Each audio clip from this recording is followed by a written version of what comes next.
last week I posted something on Facebook and I'm like, artist or not, like, tell me why you like art. Tell me how you want to experience art. Like, what is it that draws you to art?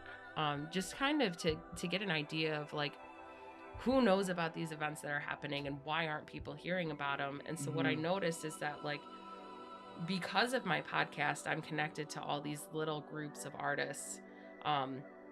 They're all separate. Like, it's a very, very fractured and rooted different groups. And I'm like, if we could all come together, imagine what we could do.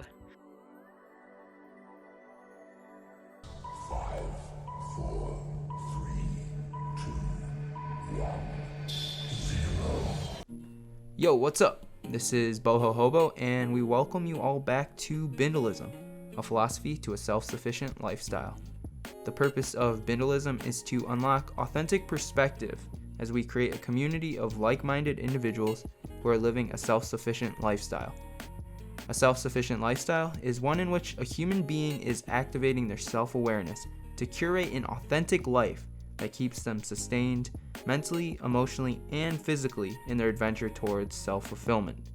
Boho Hobo's mission is to support a community that fosters this culture. We will be interviewing a diverse group of people, including artists, creatives, entrepreneurs, and independent thinkers to make this happen. Please join us in this journey as we explore the world and broaden our horizons with discoveries of new perspective. Thank you to everyone who is taking the time to stop by on your journey to give us a listen. We hope you enjoy, and as always, explore endlessly. Welcome back, everyone. This is episode 62. We're here with Aldea Gerard, who is an artist and now a podcast host. But Aldea, if you want to, explain a little bit more about who you are and what you do, we can kind of get into it. Sure. So I'm Aldea. I do my artwork under AldeaKCreative. From there, I curate art for Cafe Cuba. I'm also a cafe manager there, and I run a podcast out of there. And then we just opened with my business partner, Hey Alec Productions, where we're working on producing a TV show. Oh, yeah. And what's your TV show going to be called? So it's under a working title of Off the Wall and Up Close. And it's about, taking artists and taking them off the wall and getting to know them really well and getting to know Syracuse. So it's going to be staying local to Syracuse? It is. Oh, okay. So, how did the podcast? Well, I guess first of all, you're trying to do a TV show and you just starting a podcast. There's a lot of stuff all at once. So, like, I guess how did you get involved with doing these things all of a sudden? So COVID hit, and it hit right before I was supposed to have an art show at our co-working space. So I had a bunch of artists who were going to be exposed and have exposure and then not. So I made like a YouTube video with them where they got to explain their processes. And I really enjoyed that. And I was also laid off. So I had nothing to do.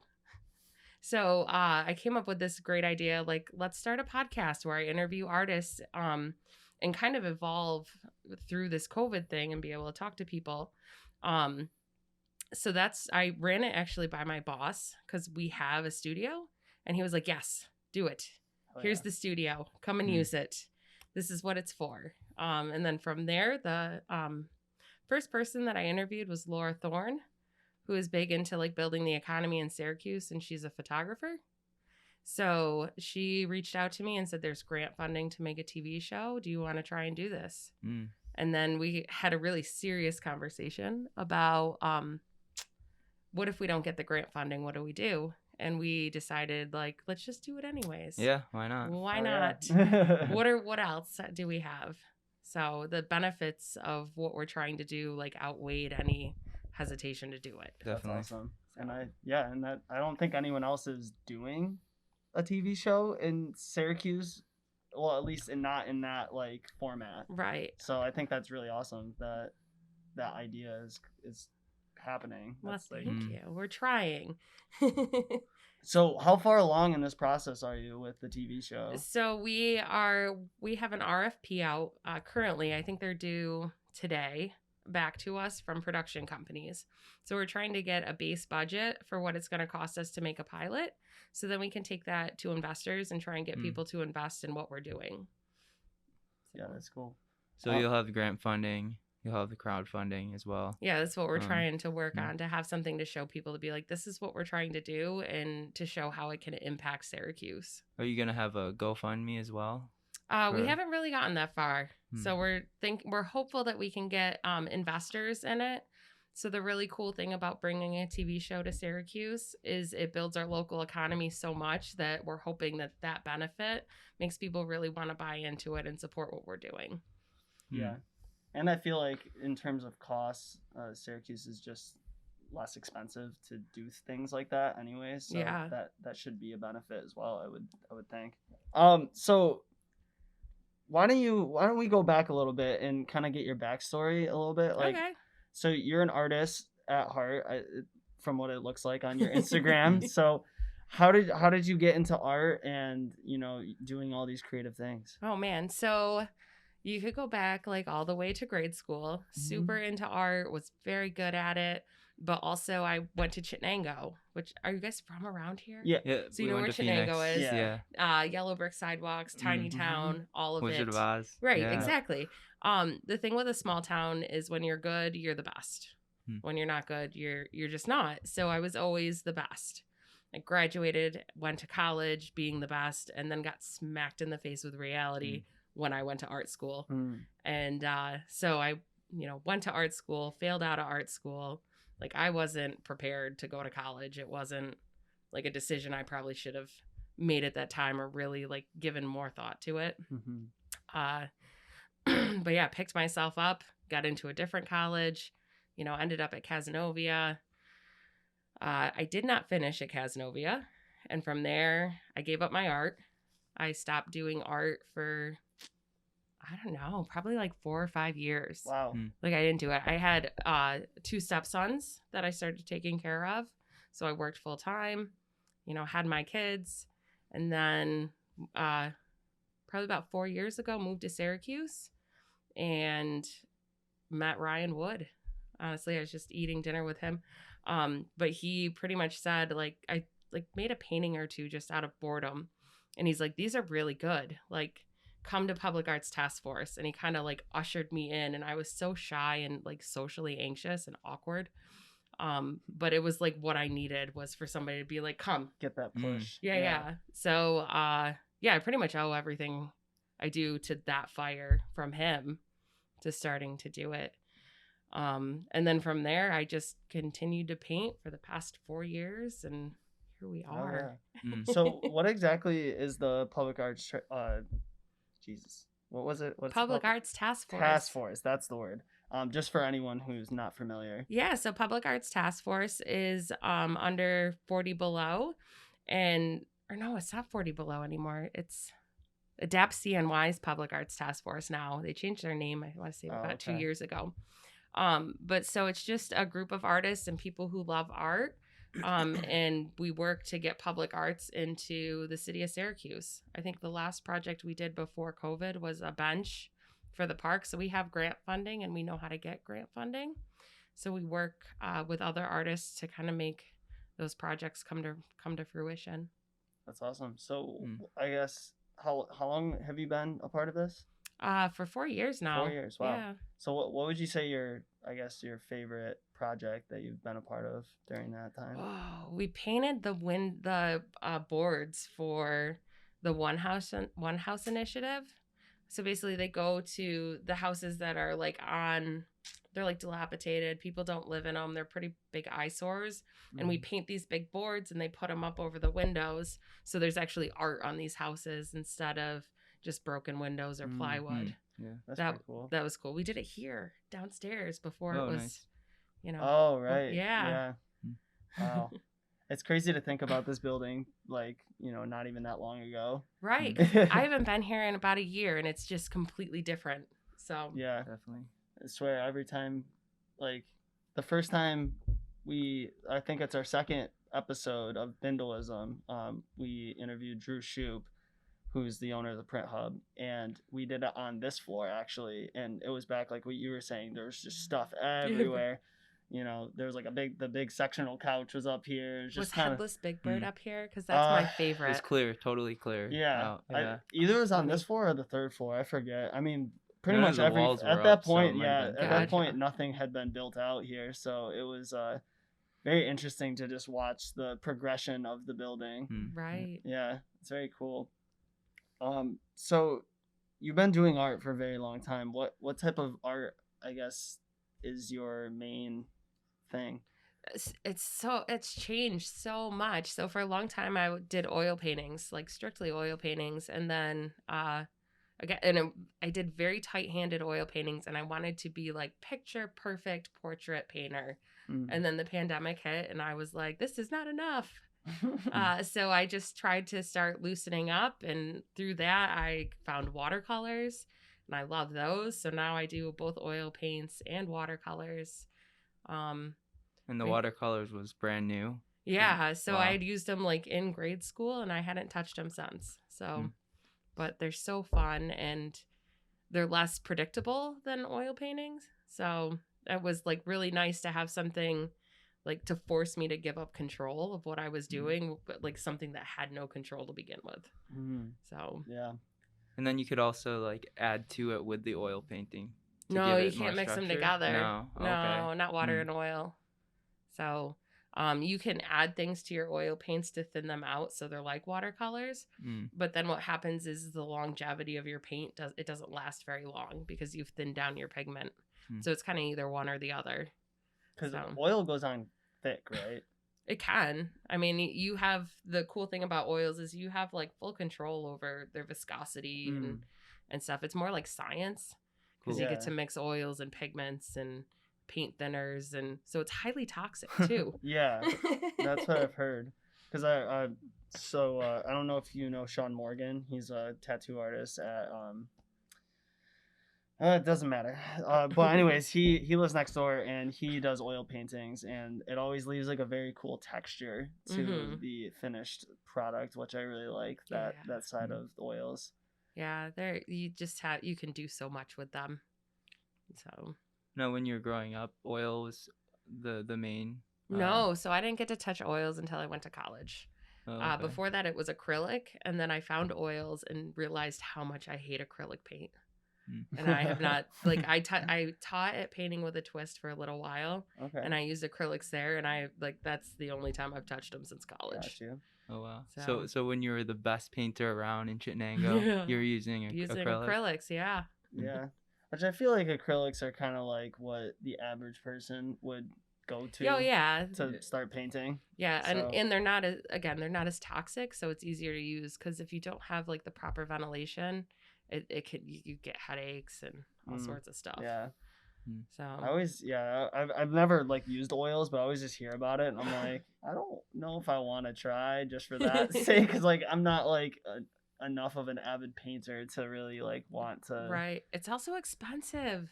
So yeah, it's like drugs. Don't start. Yeah. Don't start. You won't it's get addicted to oil painting. Because once you do it, you're like, but it's the best. I don't care if I die. So with this podcast, I'm just very interested. I guess what's your vision for it? Like, what are you trying to do with the podcast?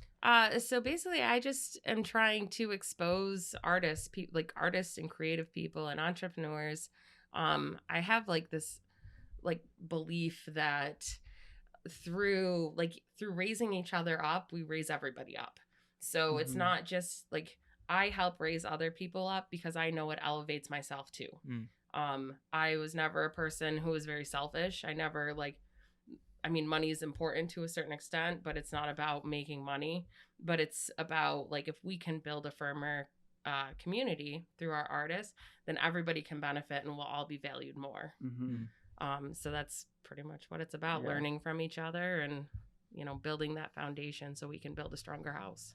Yeah, and I think that's really important. I think that's kind of like what we've been doing with our podcast, is just giving a platform to artists and creatives in the area mostly that really haven't been given that chance to talk about what they're doing and I guess share with the general public that there is really cool things happening. Right. Yeah. I feel like definitely in Syracuse there's a big underground culture that doesn't get out to the mainstream public.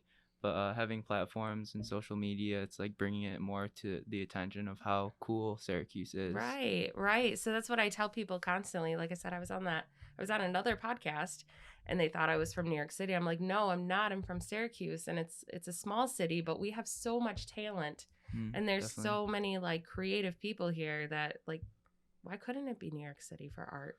Yeah. And everyone has that drive too. They want their voice to be heard right now. Yeah. I think it's interesting because Syracuse is a small market that we kind of have to battle with that. Like it's almost like sometimes I feel like we're in a void and people are looking to New York City or Boston or places around us. And it's like, we're literally right in your line of sight. You just are not like, it's like when you like lose your keys and it's in plain sight, but you just keep looking around it. It's like, we're there. Yeah. You'll find us. And exactly. That's a good point. Yeah. I always just wonder though, like what the thing is going to be that really like puts Syracuse back on the map. Right. Because I feel like there's this. It's going to be us. Yeah. It's going to be art. I just feel creatives. Like over the last few years, so Kyle and I had been at college for like the mid 2000 teens. And so we've both been living back here for a couple of years now. And I feel like since we've both been back, things have been progressively getting more, like I can feel this pressure kind of bubbling in this underground artist community where it's like things are starting to happen and you're starting to see it with like development in Syracuse. And there's just a lot of cool stuff that is kind of coming to a culmination. It's really cool. That's the thing that's really hard about the pandemic is like you could feel it right before that pandemic hit. Like the tech garden is growing and getting bigger. This came up and more things, more apartments in the gear factory became open. There's so much potential that was right on the brink, and then the pandemic hit. And but the really cool thing that I'm noticing is that the change comes from creatives. The people like you and me are the ones that are like, okay, well, we have a problem, let's solve it. Yeah. It's the people who think creatively that are really like taking bounds and leaps and changing things for the better. Yeah, definitely. And to kind of piggyback off of what you're saying with how everyone ends up like branching off to New York City or California, whatever it may be.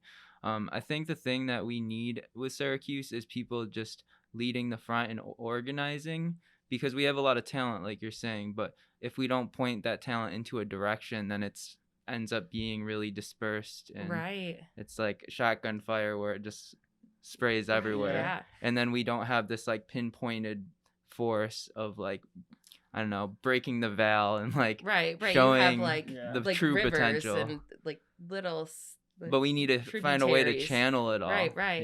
Yeah, exactly. It's funny because last week I posted something on Facebook and I'm like, artist or not, like, tell me why you like art. Tell me how you want to experience art. Like, what is it that draws you to art? Just kind of to get an idea of like, who knows about these events that are happening and why aren't people hearing about them? And so what I noticed is that like, because of my podcast, I'm connected to all these little groups of artists.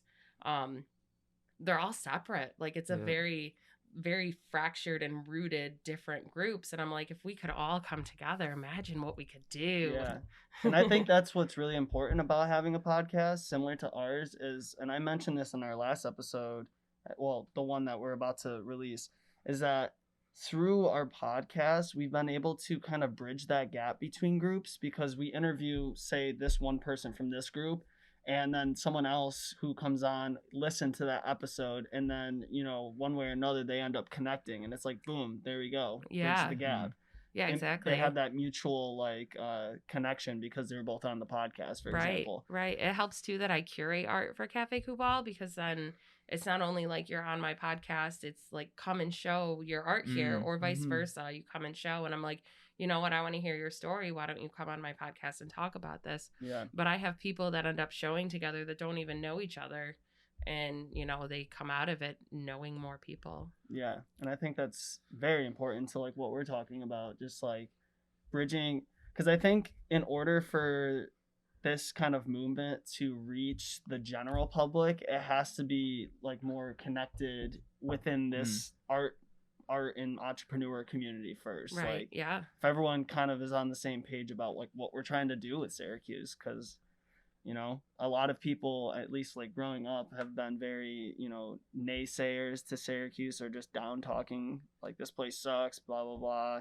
And it's like, okay, well, that's not a solution. Right. So Right. like, if we have to be the solution people, like I'm glad that like it's starting to really start to happen. You know? Right. Right. And I feel like we're in a very good situation with just the tech innovation of social media allowing us. It's so accessible now to start up a podcast. Right. So now the only thing holding us back, where it was before, capital investment and all the news media, big conglomerate like networks holding us back from breaking into that industry. Now the only thing holding us back is working hard. Just put in the ourselves. effort, yeah, and we can make it happen. Right. So it's really funny that like I'm a firm believer of that. Like the only thing that holds you back is yourself. Again, like I never thought a year ago, like super social anxiety. Like I had trouble. I couldn't do this a year, 2 years ago. That's growth. I was gonna say, Right. you're killing it. Well, thank you. But yeah, if you told me 2 years ago that I was gonna, you know, try and produce a TV show, I'd be like, you're nuts. Like I don't know how to do that. And I don't know how to do that, but you figure it out, because who else is gonna do it? Yeah. Very true. And it's things like that that are gonna progress that momentum that we're feeling. And like, yeah, like I wanted to hit on this, I forgot to, when you were talking about the pandemic hitting.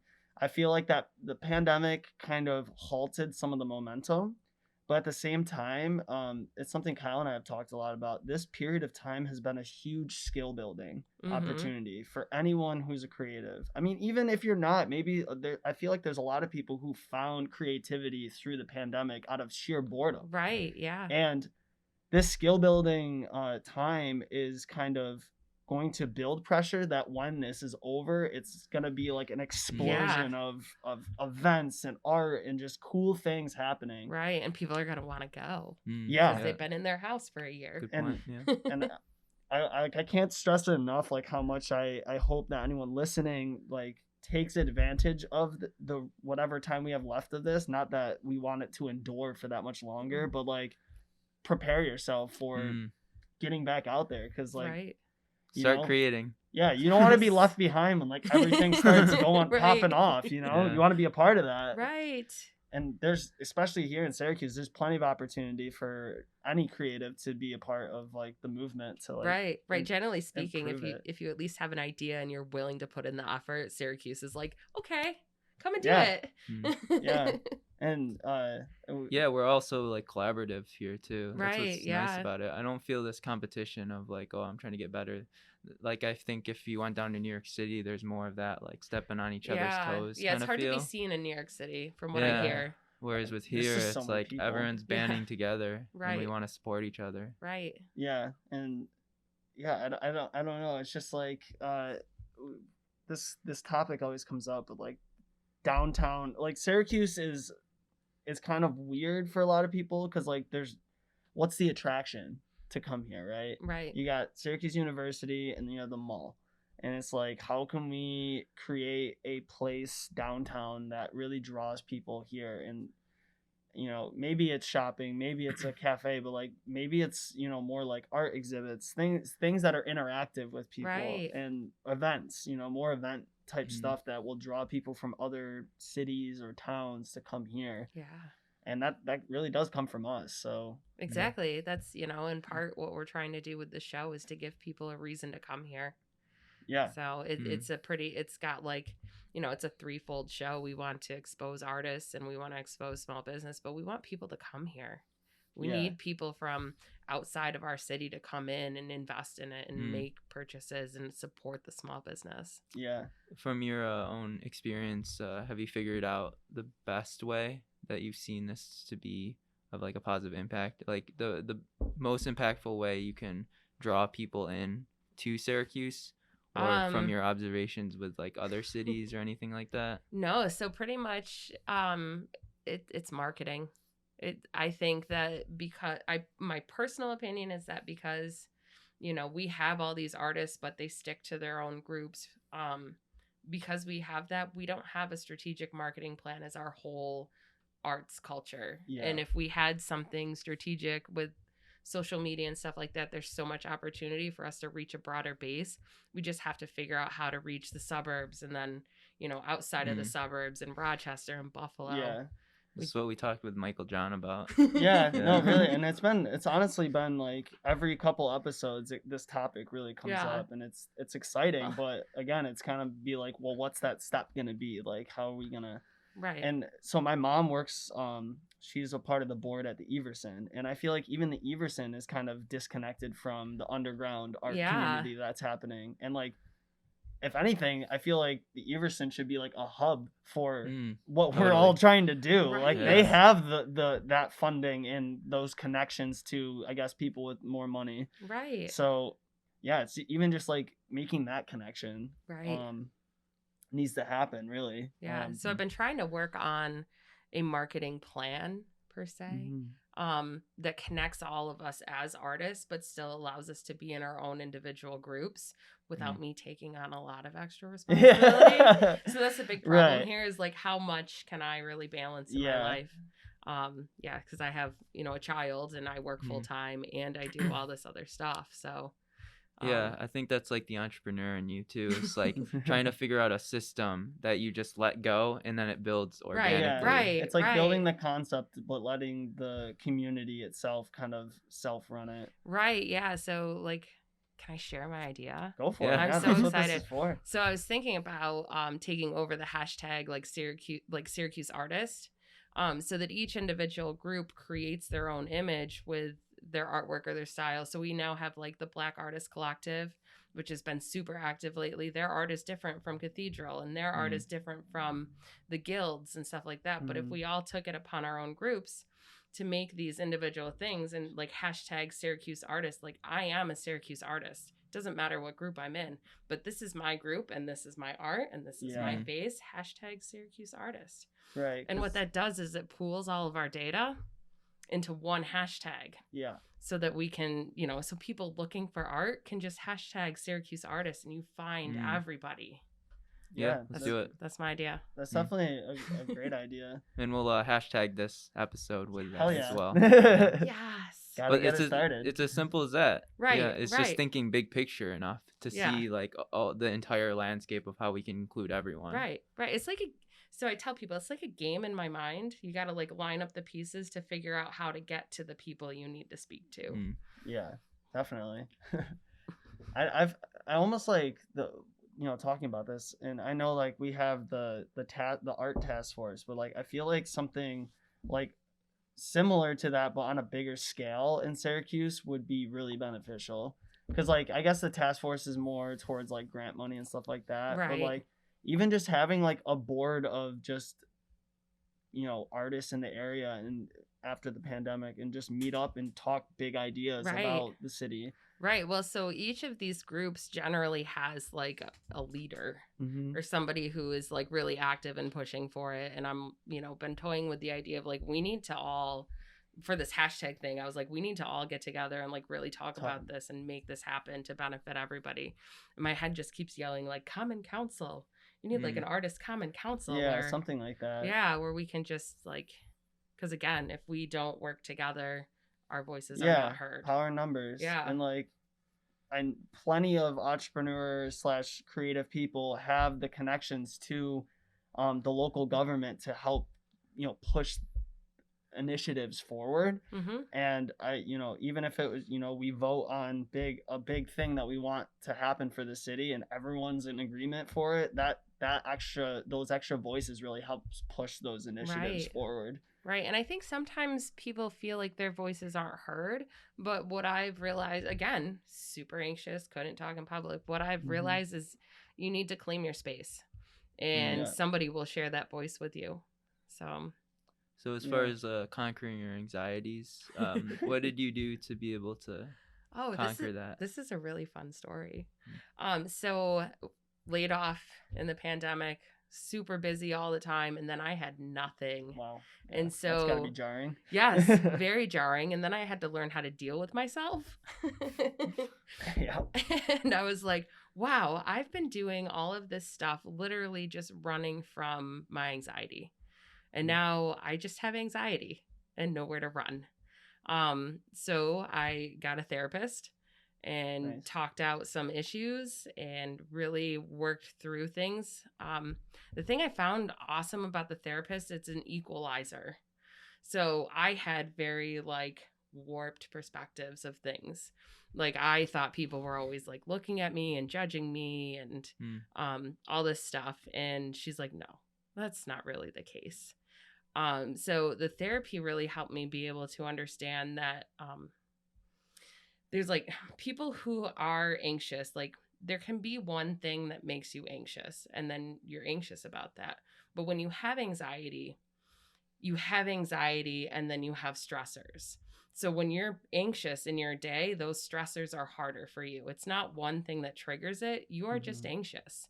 So being able to separate the anxiety from the boxes I put the anxiety in, like I thought all this stuff was stressing me out, but really the case is this stuff's always there. I'm just anxious. And being able to separate that and learning how to separate that helps me deal with it. So I know like in this moment, I am anxious. It's not A, B, or C that is making me anxious. I'm anxious and I put that on A, B, or C.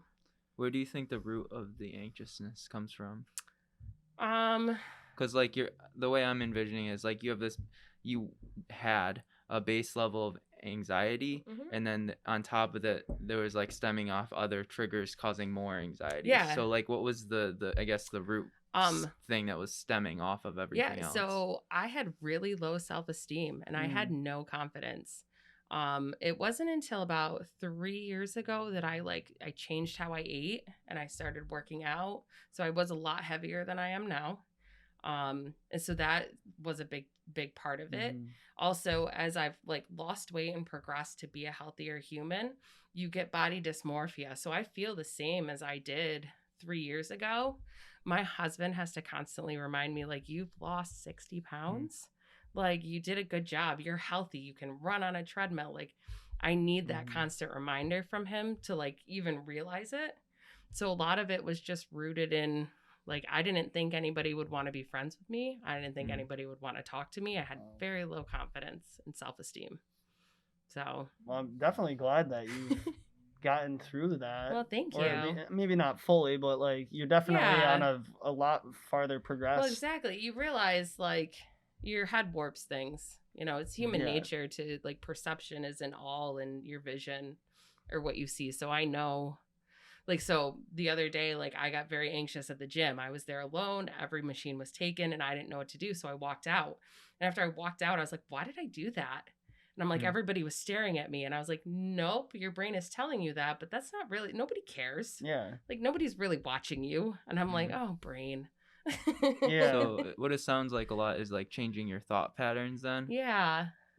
It's like, do you think that it's not reality that's causing you to have those thoughts, but it's like you're skewing reality in a way? Oh yeah. Yeah, it's like an illusion almost. Yeah, pretty much. Yeah. It's your inner voice. Like I have an inner voice that pretty much will be like, no, you're stupid. Oh, you look ugly today. And it's a constant reminder that voice is wrong. That voice is my judgments on myself, and that's not the vision of the rest of the world. Yeah. So it takes a lot of practice. It's taken me like almost the whole pandemic to get here where I am. But yeah, it's just realigning your thoughts and understanding that like that's my critical voice. That's not anybody else's voice. And is this like a daily practice you do, journaling? It gets easier. Like the longer I've had to do it, I don't have to do it as much. But when I start to feel anxious, like I have to remind myself, it's just anxiety. You're fine. You've done this before, or you can do this. Look at everything you've done. So at first, like it was an everyday thing. I had to tell myself every day, like, you're worthy, you're worth something, and you're special, and it's okay. Affirmations. Yeah. Very helpful. Exactly. And now, like, only when you need it. So. You know, you grow. Yeah. The more you do it and affirm yourself, the more you believe it and see it. Yeah, definitely. And hopefully over time you won't even have to do it at all. Right. That's the thought. Yeah. But you're definitely like that should be very empowering for a lot of people because so many people will deal with anxiety, you Right. know. And That's why I talk about it. Nobody ever wants to talk about it. I'm like, no, I'll talk about it. I'll tell you all about it because It's real. you got to normalize it. Yeah. right. It's normal. And it's like the people who don't want to talk about it might just be insecure because they're dealing with it themselves. And they just don't want to deal with it, you know? Yeah, I really think that if we can talk about our vulnerabilities, we remember that we're all human and it normalizes things that people aren't comfortable talking about. And there's no reason to be uncomfortable talking about anxiety. It's a normal thing. Yeah. It's part of our culture that I think has been, unfortunately, a thing for a very long time. And I'm very thankful that the younger generations have really brought to the forefront that it's like, well, that's not okay. We're not living that way anymore. Right. This is not okay. We deserve better. Yeah. No one wants to walk around feeling like unworthy to just be alive. Right. Which is, that's wild. I'm trying to think of something here. Sorry, very long day. You know what? I wake up at 4 a.m. Oh, jeez. Because the people who have to make the coffee have to be up Right. before the people who need coffee. Oh, that's very true. So how long have you been working with Cafe Cuba? So I've been there for almost a year and a half. Okay. So. And so you said you do the podcast out of their co-working space. You want to talk about the co-working space a little bit? Of course. So our co-working space is at 208 North Townsend. There's a big trolley mural on the front. So the co-working space is on the second and third floor. The first floor, we have a cafe, and that's where we roast all our coffee. So all our coffee is roasted like local, fresh, and Nice. It's amazing. And then the co-working space, there's like offices, but there's also big open spaces. And the whole idea of it is that, networking and meeting people and, getting better ideas off of each other and just having a place where you can go and be creative and do your thing, but also with other people. I'm glad you're mentioning it. I didn't even know that they had a studio out of Cafe Cuba. Yeah, so we have a podcast studio and there's a photo studio up there too. We have like one of those warpy walls. Oh, I don't know what they're called. They got some fun Funhouse name. things. It's like a white wall, right? Yeah, it's white. Psych wall. That's what it is. It's called a psych wall. So we have that. There's some cool stuff in there. And is that open use for people who pay to use the co-working space? Yep, so you can pay to use it. I think they have like different monthly plans, or you can go and buy a day pass and use it for the day. That's cool. So yeah, and then if you do work there, you get like a discount in our cafes. So that's also pretty cool. Yeah, that's pretty awesome. And I mean, Cuba is like all over the city, so best coffee ever. I think that's great that there's several I think it's like Recess, Salt City, and Cuba that I'm glad that we don't have a bunch of and Peaks that we don't have a bunch of Starbucks and Dunkins like everywhere. Right. Kind of just push that stuff out. There's only like one or two in the city. Yeah. There's just not very many in here. Yeah. Maybe. Oh yeah. And there's Destiny. the one Starbucks in Armory, and I know there's a Dunkin' here and one on the other side of downtown. But like, I think that's great. I think I think the bigger cities have that issue where there's just so much of the commercial cafe type stuff. Like every block is another Starbucks. Where did I go? I went to Rockville, Maryland to see my brother-in-law. And we get there and I'm like, I need coffee. Do you have a coffee shop? And he's like, there's a Starbucks. And I was like, I'm sorry, you don't have like just coffee shops? And he's like, no. What is that? Right. I'm like, you live just outside of DC. What do you mean you have no like local coffee shops? What is this? And he's like, no, we got Starbucks. I'm like, oh my gosh. Okay. I guess I'll go get that. So now when it comes to coffee, what's your favorite kind? So I'm a huge fan of our Brazil roast. It's just a medium roast, but it's the same roast that's used for espresso, and I love it. But it's got like peanut notes and chocolate notes, and it's just it's perfect. So what is it like working at Cafe Cuba? It's pretty cool. I'm a big fan. There's a lot of things that I believe in that Cafe Cuba really stands for, which is mostly like local. We try to source everything as local as possible. We make everything in house, for the most part. We roast our own coffee.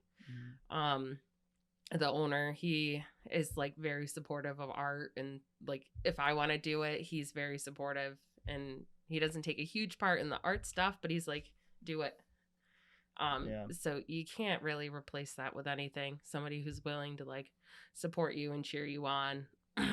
So yeah, it's very necessary, because like he's doing like the entrepreneur side of things, Right. which is still beneficial to the local economy and the cool things happening. So, sometimes you don't have to have your hand in everything. Right. It's just nice to work at a place that has the same ideals that you do. Yeah, so. for sure. Definitely. And I've always kind of felt that vibe with any of the local cafes around Mhm. here, that's kind of like the vibe going Right. on.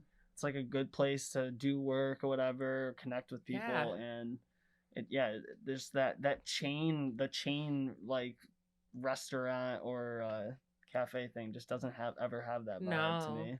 No, we always say like coffee connects people. Hmm. Like if you drink coffee, if you drink tea, we got like hot milk. Just come and hang out. Yeah.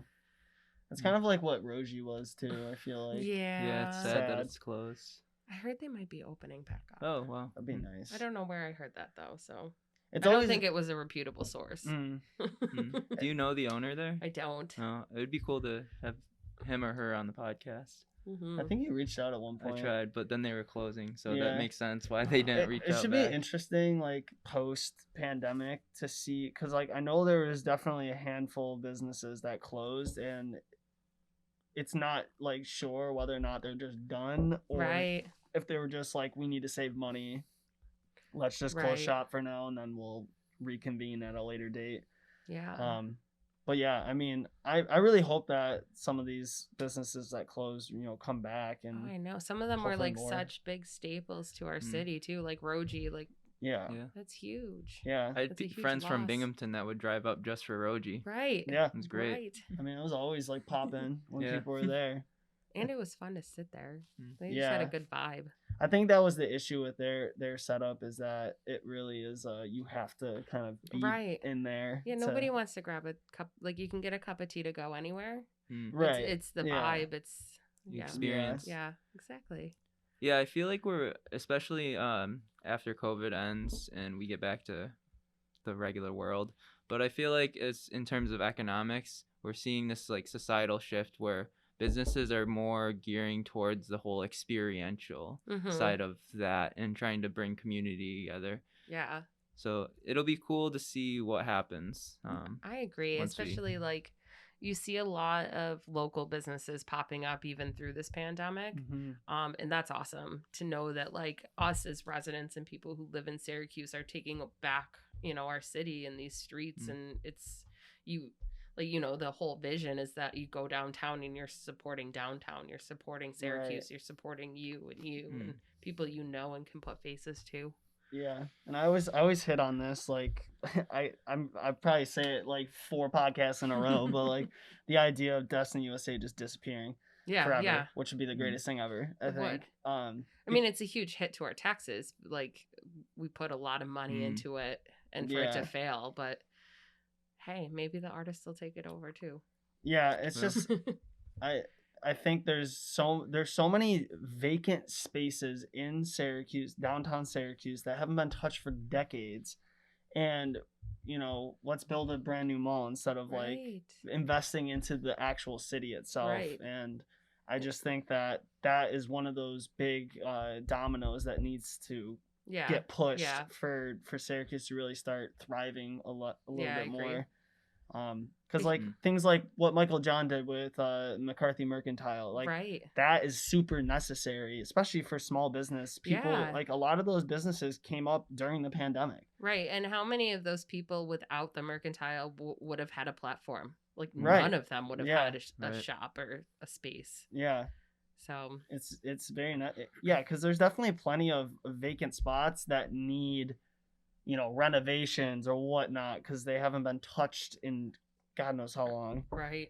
And so, I mean, I know the old Woolworths building is getting like it's like a Dollar General, but like it's like a weird version of the Dollar General that's supposed to be more geared towards like inner like downtown like young people. I don't know. Not fun. necessarily what I wanted to be put Right. there, but like at least As a something. young person, that's not what you wanted. As a young person, I have to say poor choice, Syracuse. But in any event, I'd rather see something be in that space than for it to just be a giant building on the main stretch of downtown to Right. just sit empty. Right. You And know? those buildings have so much character and history to them. They're Yeah, beautiful. they're over Like, 100 years old, right. you know. Love them.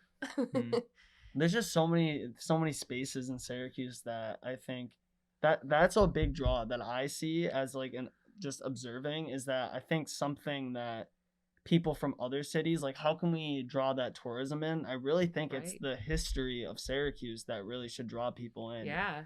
And because like 100 years ago, Syracuse was one of the biggest cities in the country. Right. And You know, we've it's done like so many cool things. yeah, and so like there's that history is there. It's just how can we project it more? Right. And Right. Like I found out the other day we had one of the first Ferris wheels. Hmm. That is so cool.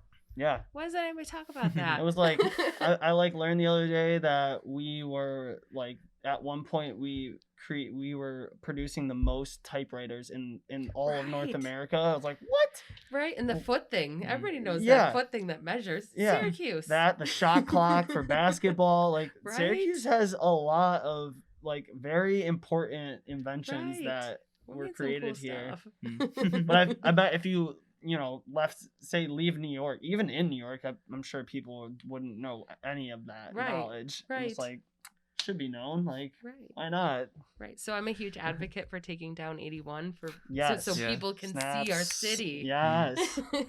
People Huge are- development opportunity too. Right? It's like open that space back up. Let people, It's, yeah, let it's the gonna city make take it. businesses come back because people are gonna be traveling and they need things. Yeah, yeah. It's what a terrible like. I always think about the history of why 81 was put in and Oh, like the yeah. decisions that were made during that time. And the more I did research on it, the more Oh, just disgruntled I got. Me too. I was like, really? Like, I want to be like passionate and excited for Syracuse, but like understanding some of its history makes me really sad. yeah.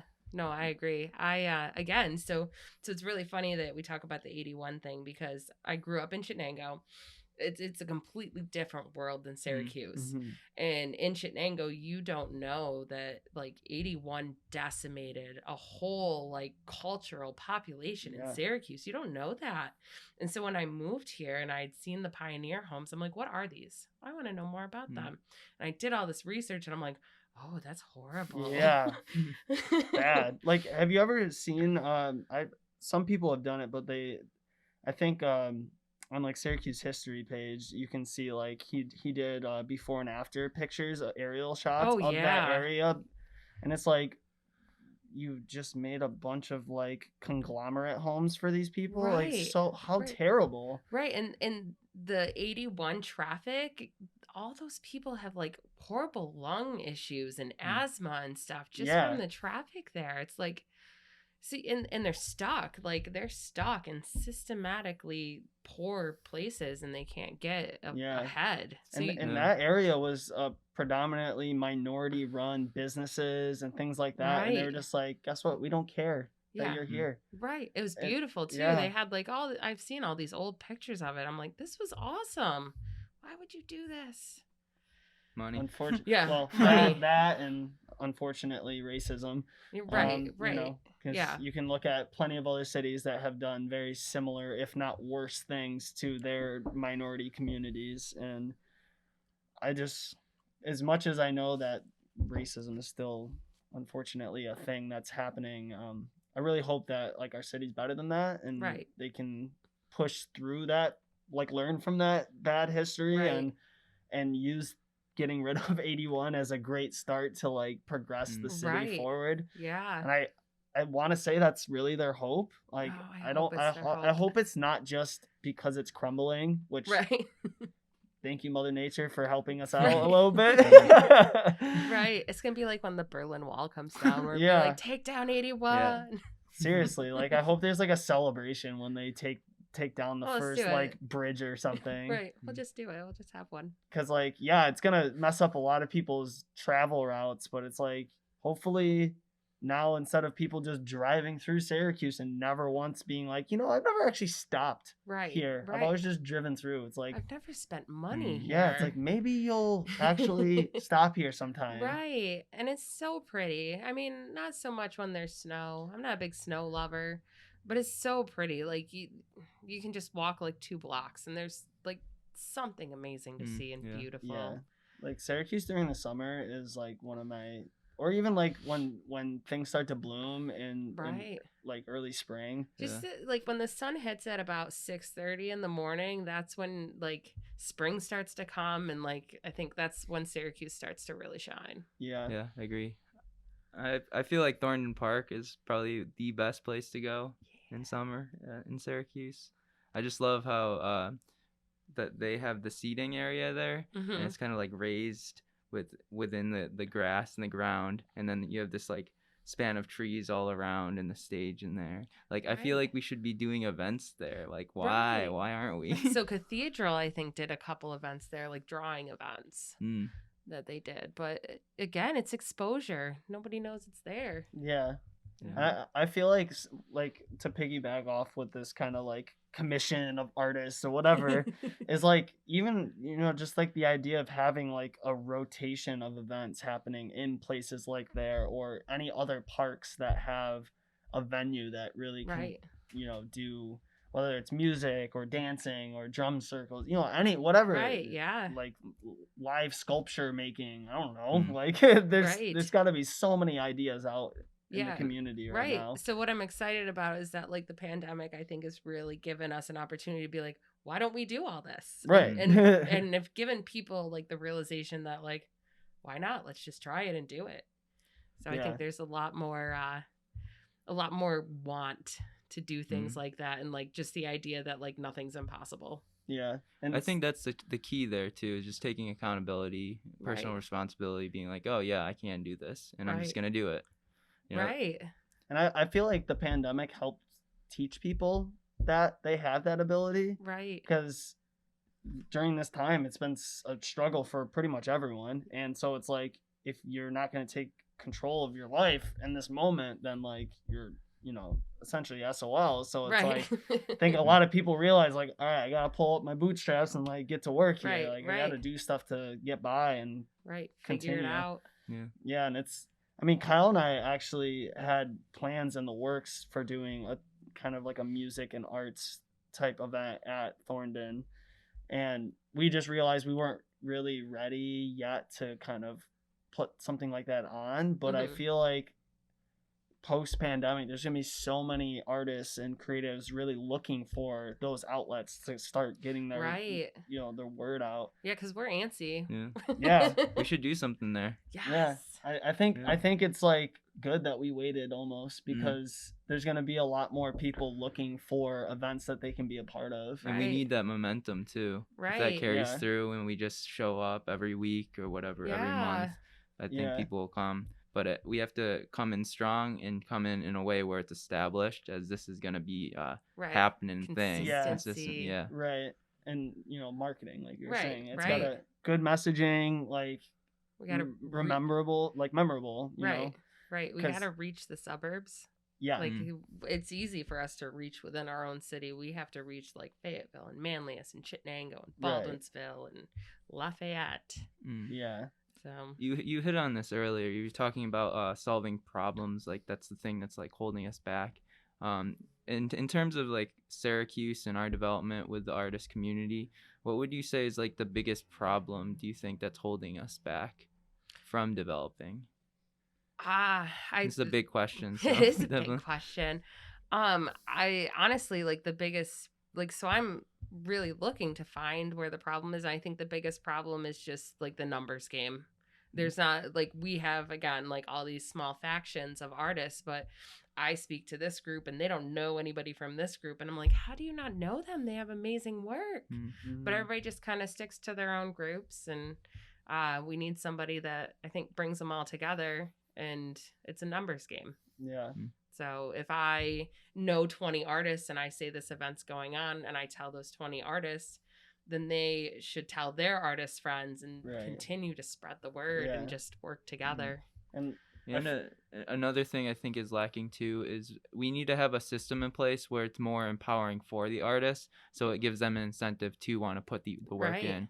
Because a lot of times I see systems where it's like the people at the top end up like getting all the benefits, so then it's like not as sustainable. Yeah. So I don't know, this is something I think about a lot, and I'm gonna keep studying up and try to figure out a way we can all benefit. It's that collaboration and community part. Like I said before, you can't build a house on a broken foundation. Like if we fix the foundation of what we are and we all stand together and talk about art and accept each other's art across all boards, then we can build a stronger community on that. Yeah, definitely.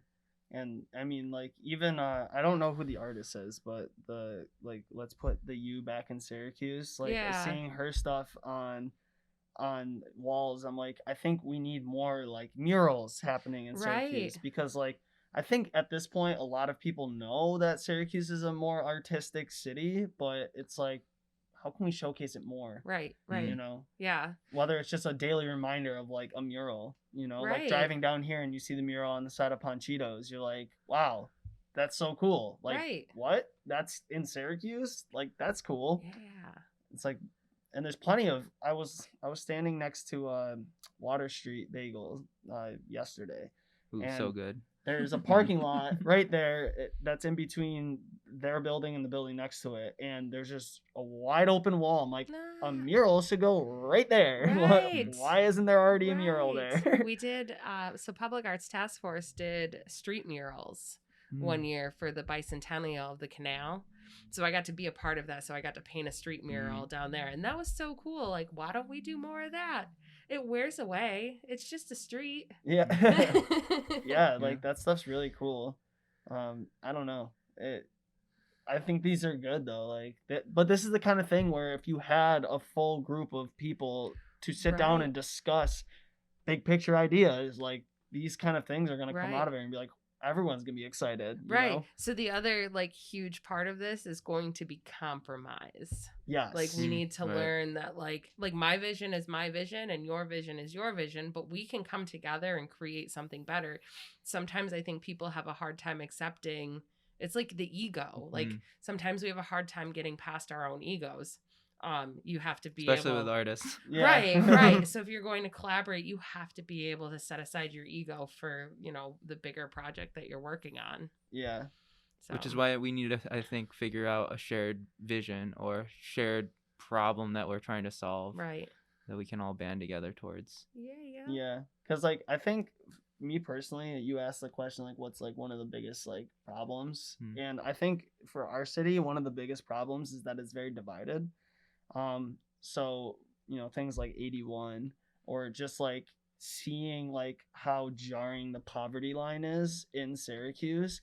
And like, that's something that's very difficult to just change overnight. But I think, you know, including less fortunate people in this city more into cool events and arts and stuff. 'Cause, you know, like kids at a young age are so, you know, impressionable, like letting them know that it's okay to be expressive and to do, and there's cool shit happening in walking distance from where you live. Like, come be a part of what we're doing. So my son is super spoiled in this sense because I'm an artist and I do art events, and my husband and I work opposite shifts. So like if I'm home, he's working. Like we don't get a ton of time together. So my son comes with me to art things. So he's been exposed to stuff like that. Like he's come here and made art before.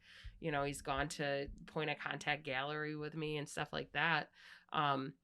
But I think people realizing that like you can bring kids to those things and it's good for them. Like it's so beneficial for him. I bring him to weird art stuff too, and he's just like super into it. Even like when Gear Factory has those shows, Revolution. Yeah. Like, so he's come to those with me before too. Yeah. So I think And they're maybe on the more weirder side of art venues.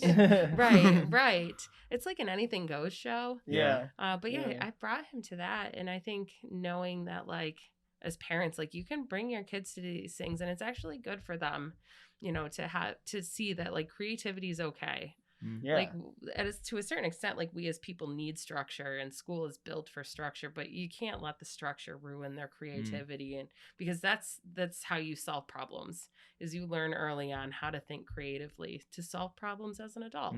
Like you were saying, you need to have a strong foundation, so that structure Right. gives that, so you can have more empowerment as a Right. creative. Right. So build a tall house and then put a weird fan on top Yeah. of it. Yeah. Whatever. Right. Stand out. Right. So my son's going to be Tony Stark, he says. And Oh, I'm yeah. like, yes. He's going to build a floating car. He's all into it. Nice. I love that. So, Like, right. The next Elon Musk. Yeah. Yeah. And I'm Yeah. over there like, let's build Tesla coils. Yeah. yeah. Yeah. I know like the Gear Factory is probably a more notable venue for art, but like even you know, getting so on the first floor, I'm sure you've heard about the Little Room at this point through Ryan or Oh, yeah. and wherever that is, I haven't really been that involved, but like the idea of like being able to run an event that's geared towards like the younger population, like kids who are still in grade school, have a field trip to come to somewhere like the Gear Factory and experience something that's being run by local artists or creatives, to get them to like, I think that disconnect is like kids, like I said, are impressionable, but also like they look up to people doing cool stuff. And a lot of us don't really have the platform to like showcase like that we're somebody here in Right. Syracuse. I talked about it recently, like radio shows and news stations in Syracuse don't necessarily highlight the cool Right. creatives in the city doing stuff all the time. That's why we have this stuff. Yeah. Right. And Yeah, so definitely. it's like, you know, having an event where kids can come from a school and go and meet the artists who did this thing and, you know, interact. It's like they're going to remember that. Right. And maybe they were in an art class and they were, you know, stumped on something they were trying to make, and they go to this show and it's like, oh, Right. Right. you know, or even including their artwork in shows happening here. It's like things like Yeah. that really go a long way. I agree. So kind of stemming off of what Andy's saying, as far as like kids need an inspiration, growing up, what was your inspiration as an artist? Did you have one? And even now, like, what's your inspiration to keep going? Yeah. So when I was a kid, you know, I come from a very, very Catholic and proper family. But that meant I went to art galleries. So, you know, I was 6, 7 years old, and my grandma and my mom are taking me to art galleries and just seeing these massive paintings, and just like, I just loved art so much. Just the ability to like, what is it? How does I say it? It's like, it's a safe place to have abstract thought, in my opinion, is art, or to express yourself in a way that maybe you're not comfortable. It's a different language. It's just, you know, the language that I speak. And so growing up, it was just all art that inspired me. And then come like the end of high school, it was like straight up Salvador Dali. Nice. I have his face tattooed on my back. Oh, yeah. He's got like cat whiskers. But just, again, that safe space to explore things that aren't normal, but why not? Like, why can't this elephant have long legs? Yeah. So that's how I feel with what we're doing through Boho Hobo.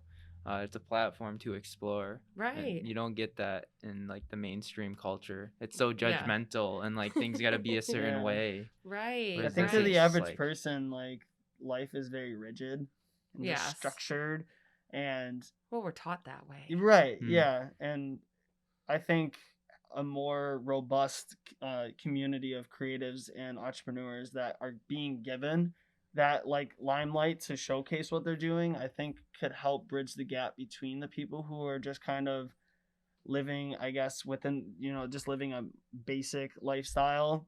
And, you know, to each is their own, right? Like some people really love just simple life. It's for some people, it's not for everybody. But I think some people feel like they're stuck in that Yeah. simple life. Oh, yeah. And they're like, well, I couldn't be an artist. I'm like, well, that's your mentality, but like here, come to this event and I'll show you like Right, what you right. you can be a part of, you know? I call it flipping the coin, changing perspective. Yes. Like, Some people just need that nudge. Right. I can't be an artist. Let's flip the coin. Why Mhm. can't you be an artist? Art is subjective. Like anybody can Good paint. point. Yeah. It's just subjective. Like that banana that was on the Right. wall that sold for millions of dollars and it was considered art. Like Right. Yeah. anyone could have done that. Right. You could have been an artist. Right. Just You do could it. have decided to tape your banana on the wall and you could have been rich. Yeah. Yeah. But it's subjective. It's, you know, it, like I said, it's a language. So when I speak my language and you connect with it, that's awesome. And that's where the value comes from. Yeah. I feel like, you know, it's always been a theme is like being an artist or creative entrepreneur is a very lonely journey because not as many people relate to like the Oh my things God, you're yes. doing.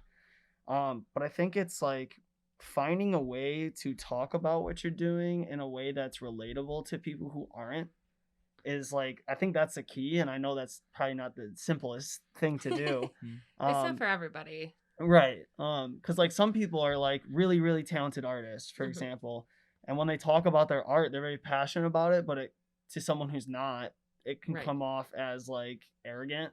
Right. Like, oh, Yeah. you're some fancy artist, and then they kind of shut down. They don't want to talk to you anymore. Right. So it's like trying to find a way to like be more inviting about like the fact that you do art and be like, I want you to be a part of this. Like that's what Right. I'm telling you. Right. You know. I feel like entrepreneurs are that bridge where they can create that relatability because it's in like a business form, but it's also like in a marketing way, like showcasing artists, and then like the public is able to like receive that in a Right, more yeah. structured Yeah, way. it's like the entrepreneurs are like the facilitators of like the messaging Of and the then- chaos and the order. Right. Yeah, Yeah. they just again like that funneling theory. They just Mm. funnel it and make sense of it. Yeah. Yeah. And like you don't it doesn't necessarily have to be like we're funneling this product. In this case, the product is like just the arts and creatives. right, Mm. right. You know, like Yeah. we're here, hey, like we've always been here, but Right, like right. someone needs to like say it. right, right. Yeah. Almost like I almost want to petition like that local news stations have like a spot on their show where they have to talk about the local arts community. Right. So that's what. So the original grant funding for the TV show was for WCNY to create an arts TV show. That was how like our whole TV show thing. We saw that and we're like, let's do that. And then they didn't give out the grant funding. They decided that there were other ways with the pandemic loosening up that they could use their funds other ways. And I'm like, but this could have been so good. But you know what? It's okay because we're doing it anyways. So So you did or didn't get the grant? no, there was no. Oh, okay. So we applied for the grant funding, and then they came back and said we're gonna scrap this for now, and try to put our efforts other places. Okay. So- And so now, just to clarify, the TV show and the podcast, those are two separate They things. are Okay. because I don't have enough to do. Right. Yeah. But hey, like Yeah. that's a great way to like market for the show too. 'Cause you talk Right. about it. Right. And now, when it comes to the podcast, how many episodes have you gotten into with that? I think I have 15 now. Oh wow. So I do them a little differently than most people because I have very limited time. So I record all of my podcasts one day a month. Oh wow. So you I just do. have people come in. Yep, I do 3 to Nice. 4 one day a month, and then I spend time editing them throughout the week. So I'm ahead by like 2 months now. And nice. So if I want to take a break, I can take a break. Yeah. Like, So so you it's- you edit them ahead and then you just like schedule them out Yep. to be posted. Yep. Nice. So it's again the only way I can balance working full time and doing everything else while still like having some semblance of family. Yeah. That's fair. Yeah. And so now, with the podcast, any guests that stick out to you, as far as like some insight they've shared? Any guests in particular, or any episodes that were like the highlights? So pretty much all of them because I like to talk to people. Mm. But probably Robert Petrie was the biggest one for me because I had kind of fangirled his coffee art. At least like these postcards he does, and he just sits in coffee shops and he's got like certain rules. So I learned from him like to set rules like in what you do to try to creatively problem solve your way out of your own rules basically. man, his podcast, I had to divide into two because we spoke for almost an hour. Just about like art and stuff. I just found him so interesting, and it was a different perspective. One thing that I'm really big on too is like there's no such thing as failure, because like you don't fail, you just like learn that, you know, maybe don't do that. And then you move on, Right, but you yeah. learn, you always take something from it. And he was like the first podcast that I had where like it really exemplified that.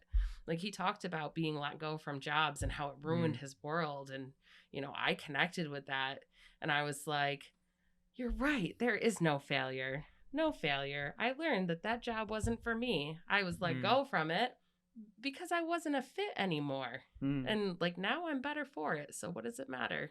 Yeah. So he was one of my favorites. And it like realigns your values too. Yeah. Yeah. Just, yeah. Again, like that shared perspective and sharing vulnerabilities like made me realize that some of these like anxieties that I had, things that I was afraid of, like being a failure. I was a huge perfectionist, so much that like I couldn't try to do anything because I didn't want to fail. And so like having these conversations really showed me like, oh, that's normal and it's okay, but just move on from it. So Yeah. That's beautiful.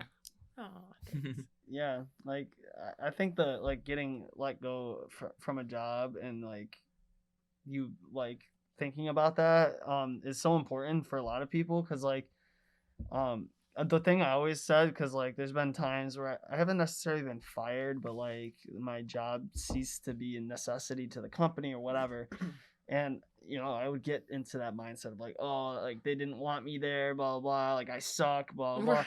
and then I always like come back to, well, am I alive? Yeah.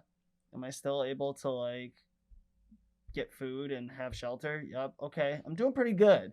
Like there's Right. definitely people out there who are worrying about more things than getting let go at their Right. job, you know? Yeah. So one thing I realized too, like being let go from a job, like, is that like I've worked places that like didn't sit with my morals. Like, you know, I did pharmacy retail for a long time, and I think Yeah. that like Been there. right, and I am a firm, like even when I was working pharmacy retail, like I don't agree with our health system, you know, profiting off of sick people. And I'm like, how did I work there for so long? Like in a system you don't agree with or believe in. And now like, I don't know, like 8 years out of it, I'm like, oh, thank God they let me go. Yeah. I feel like it's like I used to work at the pharmacy at Wegmans up in Clay, and I feel like that's what they bank on, is that people are gonna do like the kind of mindless work, if you will, like counting pills and putting in a Right, bottle. so and boring. It's like you're like a factory worker almost, and you're Right. just like, Yeah, except there's still human error. right. Yeah, exactly. Like even the pharmacist is like, you guys, you all make so much money, and Oh my all you God, do yeah. all day is like Verify. yeah, Yeah. right. Like I'll recount Twice. that. They Like verified twice. and you're just dishing out like all these drugs that some people don't really need, but Right. you're not gonna say no to them. Yeah. So I mean, like part of that was again a reason why I had to go on my health journey. I drank a lot of Mountain Dew, and I started to get really, really sick. And I was like, okay, do we become diabetic and take medication for the rest of our lives, or do we become healthy? So that's why, you know, that was a huge factor into being healthy, was just to avoid that maintenance medication machine. Yeah.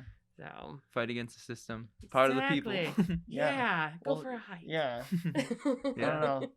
This at least this country for sure like found like, oh, this is like a condition that's not necessarily like because they were born that way. It's because of like how our culture like pushes like eat Right. this way, drink this stuff. Oh my gosh, our food system's so and it's broken. like, and then we can make money off them because they're going to be so unhealthy that Right. like they're going to constantly need this reoccurring thing to Right. like get them through their day. And it's just like, So no. I get the question a lot, like, how did you lose all the weight that you lost? And a big part of it was just like eating fruits and vegetables only, and protein. But like it was cutting out sugar and processed foods that like really, really helped. So now I eat so much food. but it's all fruits and vegetables. So like, it's fine. Yeah, Yeah. good for you. It does nothing.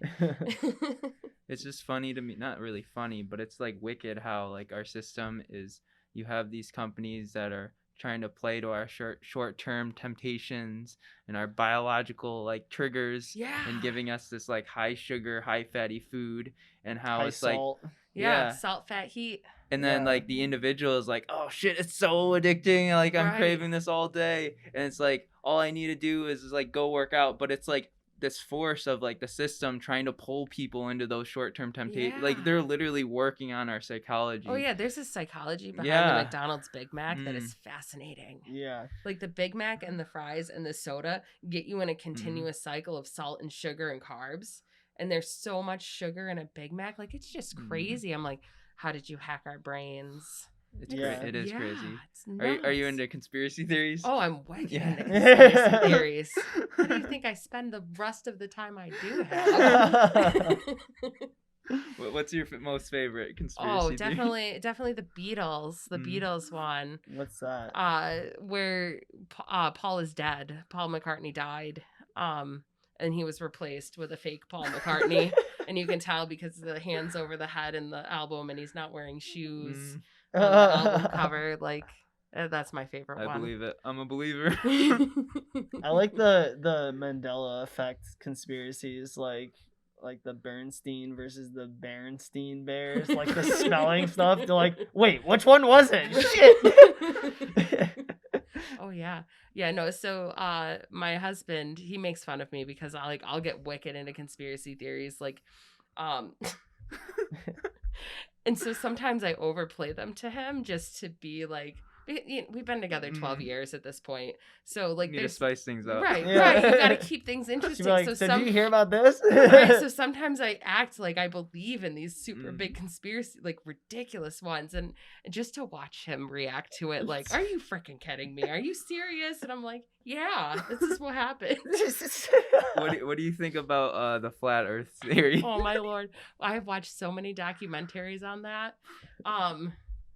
I just can't understand how people like how. So you're not a believer? I'm not a flat earther. I am not. I'm crushed. No. No, I'm not. I'm not a flat I just earther. remember if you want to hear a funny take on the flat Earth, listen to I forget what Gino's episode it was. episode. Gino Mammalito talked about the flat Earth A conspiracy. good 30 minutes of flat Earth talk. It was so hilarious. I was like, dude, this is the most like troll on that community I've heard in a long time, and I was so grateful for it. Oh, that's amazing. Cause like he was like pretending like he believed it, but like he was saying the most far-fetched shit about it, like on purpose, and I was like, Yeah, dude, this that's is what I do to my yeah, it's like husband. this is great. Like we need more of that. Yes. There was a documentary we watched, and they like proved themselves wrong scientifically that the Earth was not flat. And at the end, they're like, "Nope, it's not true. Like, That oh, was yeah. just a variation in our equipment." I'm like, over and Mm. over and over again. Like, I'm a big science believer too, Mhm. so I love conspiracy theories, but I also love when science disproves them. Yeah, that is very funny. Like when like those kind of conspiracy debates happen, and it's like someone's just completely basing their argument on science to Yeah. prove them wrong, and they're like, you get those like awkward pauses by the conspiracy person. They're like, well, you know, and they start like fumbling over the words. I'm like, you know, you're wrong, Right. But also, again, going back to that, like, your brain tells you what you like. Your brain will tell your eyes what it's thinking. Like, your eyes don't tell your brain all the time. Your brain sometimes tells your eyes. Mhm. It's the same thing with that. Like, people are sometimes when you prove people wrong, they stick harder into their convictions because that's where their ego is. They Yeah. don't want to be It wrong. Good huge point. hit. Yeah. When you're like, you're fundamentally wrong on something. And But they you- got money into it. Right. You Yeah. put so much into it, and you're Yeah. like, wait a minute. Yeah, when I you can't start not going- believe in this now. When you start going to like groups that are specific to that conspiracy, you know you're in a little too deep. Right. You're like, you were in a cult. I am sorry. That's just the nature of what's happening. Right. You I might just not call it have- how I see it. So what do you do when the Kool-Aid comes around? Yeah, right. It's like, how long did it take you to get this far into this like whatever Rabbit hole. Yeah, literally a Yeah. rabbit hole. Oh, I love rabbit holes though. They're so fun to go down. Well, that's the other thing is like at this point with technology, it kind of just force feeds you that. So yeah. if you accidentally read a conspiracy theory and read it long enough, then Right. the Takes next one Right. YouTube video. the next day you're gonna Right. get 5 more pieces of content thrown your way, and you're like, oh, I didn't know that part. Mm. Oh, Right. you start sharing stuff with I'm- your friends. I am like a serial researcher. I get like, I don't know if like I'm ADD or what, but like if I get on something, I need to know every little fact about that thing. Like I will spend hours researching it. Like I just got a bunch of plants. So I had a house fire back in November, right? And so our house was okay and we were able to stay in it while they made renovations, but they had to put in new insulation, which is very toxic. I also have birds. Ooh. So we moved them out, but then I started buying plants to help us recycle the air and make it better. I have watched so many dang YouTube videos on how to take care of plants. I have 30 plants that are potted in my house now. Wow. So I started getting them in January. I have 30 plants. I have propagations everywhere. Like I Got go a lot all of work in. to Yeah. do. I go all in. Yeah. Well, especially if you have like a reason, like having plants is good for obvious reasons, but like it's like you want to maximize the benefit of those plants. For Right, example, right. might as well go all in and Right, yeah. Now I propagate them, and I'm like, I'm gonna put them in every cafe Mm. Cuba in Syracuse. yeah. I think like I probably don't like utilize my plants to the best of their ability. I mean, they just chill over there, but Yeah, like, but that's okay too. but like I almost like adding plants into your space just changes like the energy of the It space does. too. It does. It's the first thing that I've like serial bought like every week, and I like again testing my husband. I'll be like, can we go to Lowe's and buy more plants? And he goes, sure. It's like the first thing. He's like, buy as many as you want. You're It's like, worth wow. this far. And I'm like, really? And he's like, yeah, let's go. I'm like, no, I didn't really want to go. I was just testing you. Like, I was just seeing how many more plants I could bring in. Be like, Unlimited at this be point. careful what you Yes. wish for. Yes, it is unlimited. He's a very You need a forgiving person. greenhouse. I do. I actually he wants to do like vegetables now. So we have Ooh, vegetables very cool. started too. So, Yeah, just create a sustainable farm at this point. right? That would be Mhm. amazing. So, do you live in Syracuse at this point? I don't. So I live in North Syracuse. Oh, okay. Funny fact about North Syracuse, we can't have chickens. You could have chickens in Syracuse. In like downtown, I can have a chicken. yes, you In can my have dorm? chickens. Or in my Dude, we should studio. get chickens here. Yeah, Right? that'd be- Just that'd let be them run dope. around the Right, roof. but North Syracuse code laws don't allow us to have chickens. I'm really upset about this. Chickens are so harmless. I know. And they give so much. They really Yeah. do. I don't even think they realize what they're doing. Right, right. But also, like, I have birds, so it's just a thing. What I kind of love birds? So I have 2 parakeets, and Nice. I have a mitered conure, who is Ooh. like a devil bird. He is not nice. He's very territorial. He only really likes me, but he'll bite you, and he bites really hard. Ooh. So he he came from somebody else, and now at this point I'm like, he's an awful bird, but I don't want somebody to mistreat him. So we keep him and talk to him, but he's not the bird I wanted, but he's the bird I have. Mm. So his name is Wally. Wally. Yeah. Nice. And he talks, like he says, Wally, want to take a bath? Like all the time. He sneezes, he'll cough. Hello Gorgeous. That's what we're really working on right now is Hello Gorgeous. I love that. So Nothing better than a bird that can talk. right? And see, it makes it all better. He's Yeah. not a nice bird, but he can talk. Yeah. It does make it better. Right. I think that's like one of the coolest things about animals is that at some point there is that like connection where they're trying to speak our language. And you're like, Right. oh, they know. Yeah. They're actually Maybe not smarter than fully, us. but like they know. We're the dumb ones in Right? this equation. Oh, Now it's Yeah. like, can we teach dolphins to talk? Because they're smart. no. Well, animals have octopus. realized that they didn't need to use language. Yeah, well, yeah, Right. they use cooler So- things like sonar. Yeah. Yeah. So They're like shooting animals. gamma rays Yeah. and I'm stuff. like, what? Animals are kind of the reason, like, you can tell that, like, there's energy. Like, people have Oh, yeah. energy in space. You can fill your space with all of your energy. Mhm. And, like, I think animals are really, like, the proof of that. Hmm. You know, Yeah. how they hold themselves and how they, like small, intricate things. And, like, we as humans are like, energy is not a language. Hmm. Oh. Like, So talking about energy, I was just curious about your spiritual beliefs. You said that you had a background in Catholicism. Yeah. Same. Has it changed since? Oh my gosh. Were you yes. Catholic growing up with Yeah, your parents Roman here? Catholic. Okay, same. So I got confirmed in your church. Oh, really? That's funny. Yeah, Alex Iac. Yeah. Okay. So yeah. So I think we got confirmed. Yeah, Alex and we got confirmed together. that's funny. In your church. That's awesome. So yes, I grew up Catholic. I went through like religious education, made my confirmation. It wasn't until probably the year I started my confirmation that I went, wow, this is kind of all bullshit. But again, like I grew up in a world where like it didn't matter.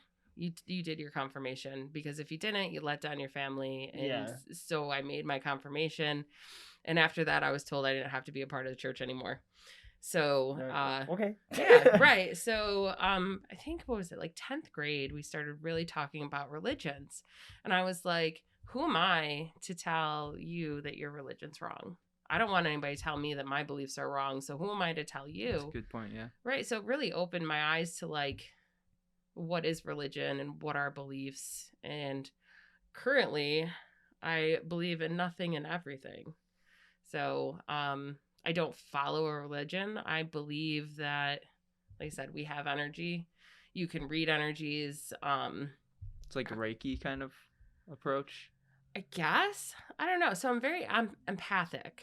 So like when the anxiety goes away, like I can tell how you're feeling and how you're feeling just by those subtle things, and whether it's energy or, being able to read those subtle cues, it is what it is.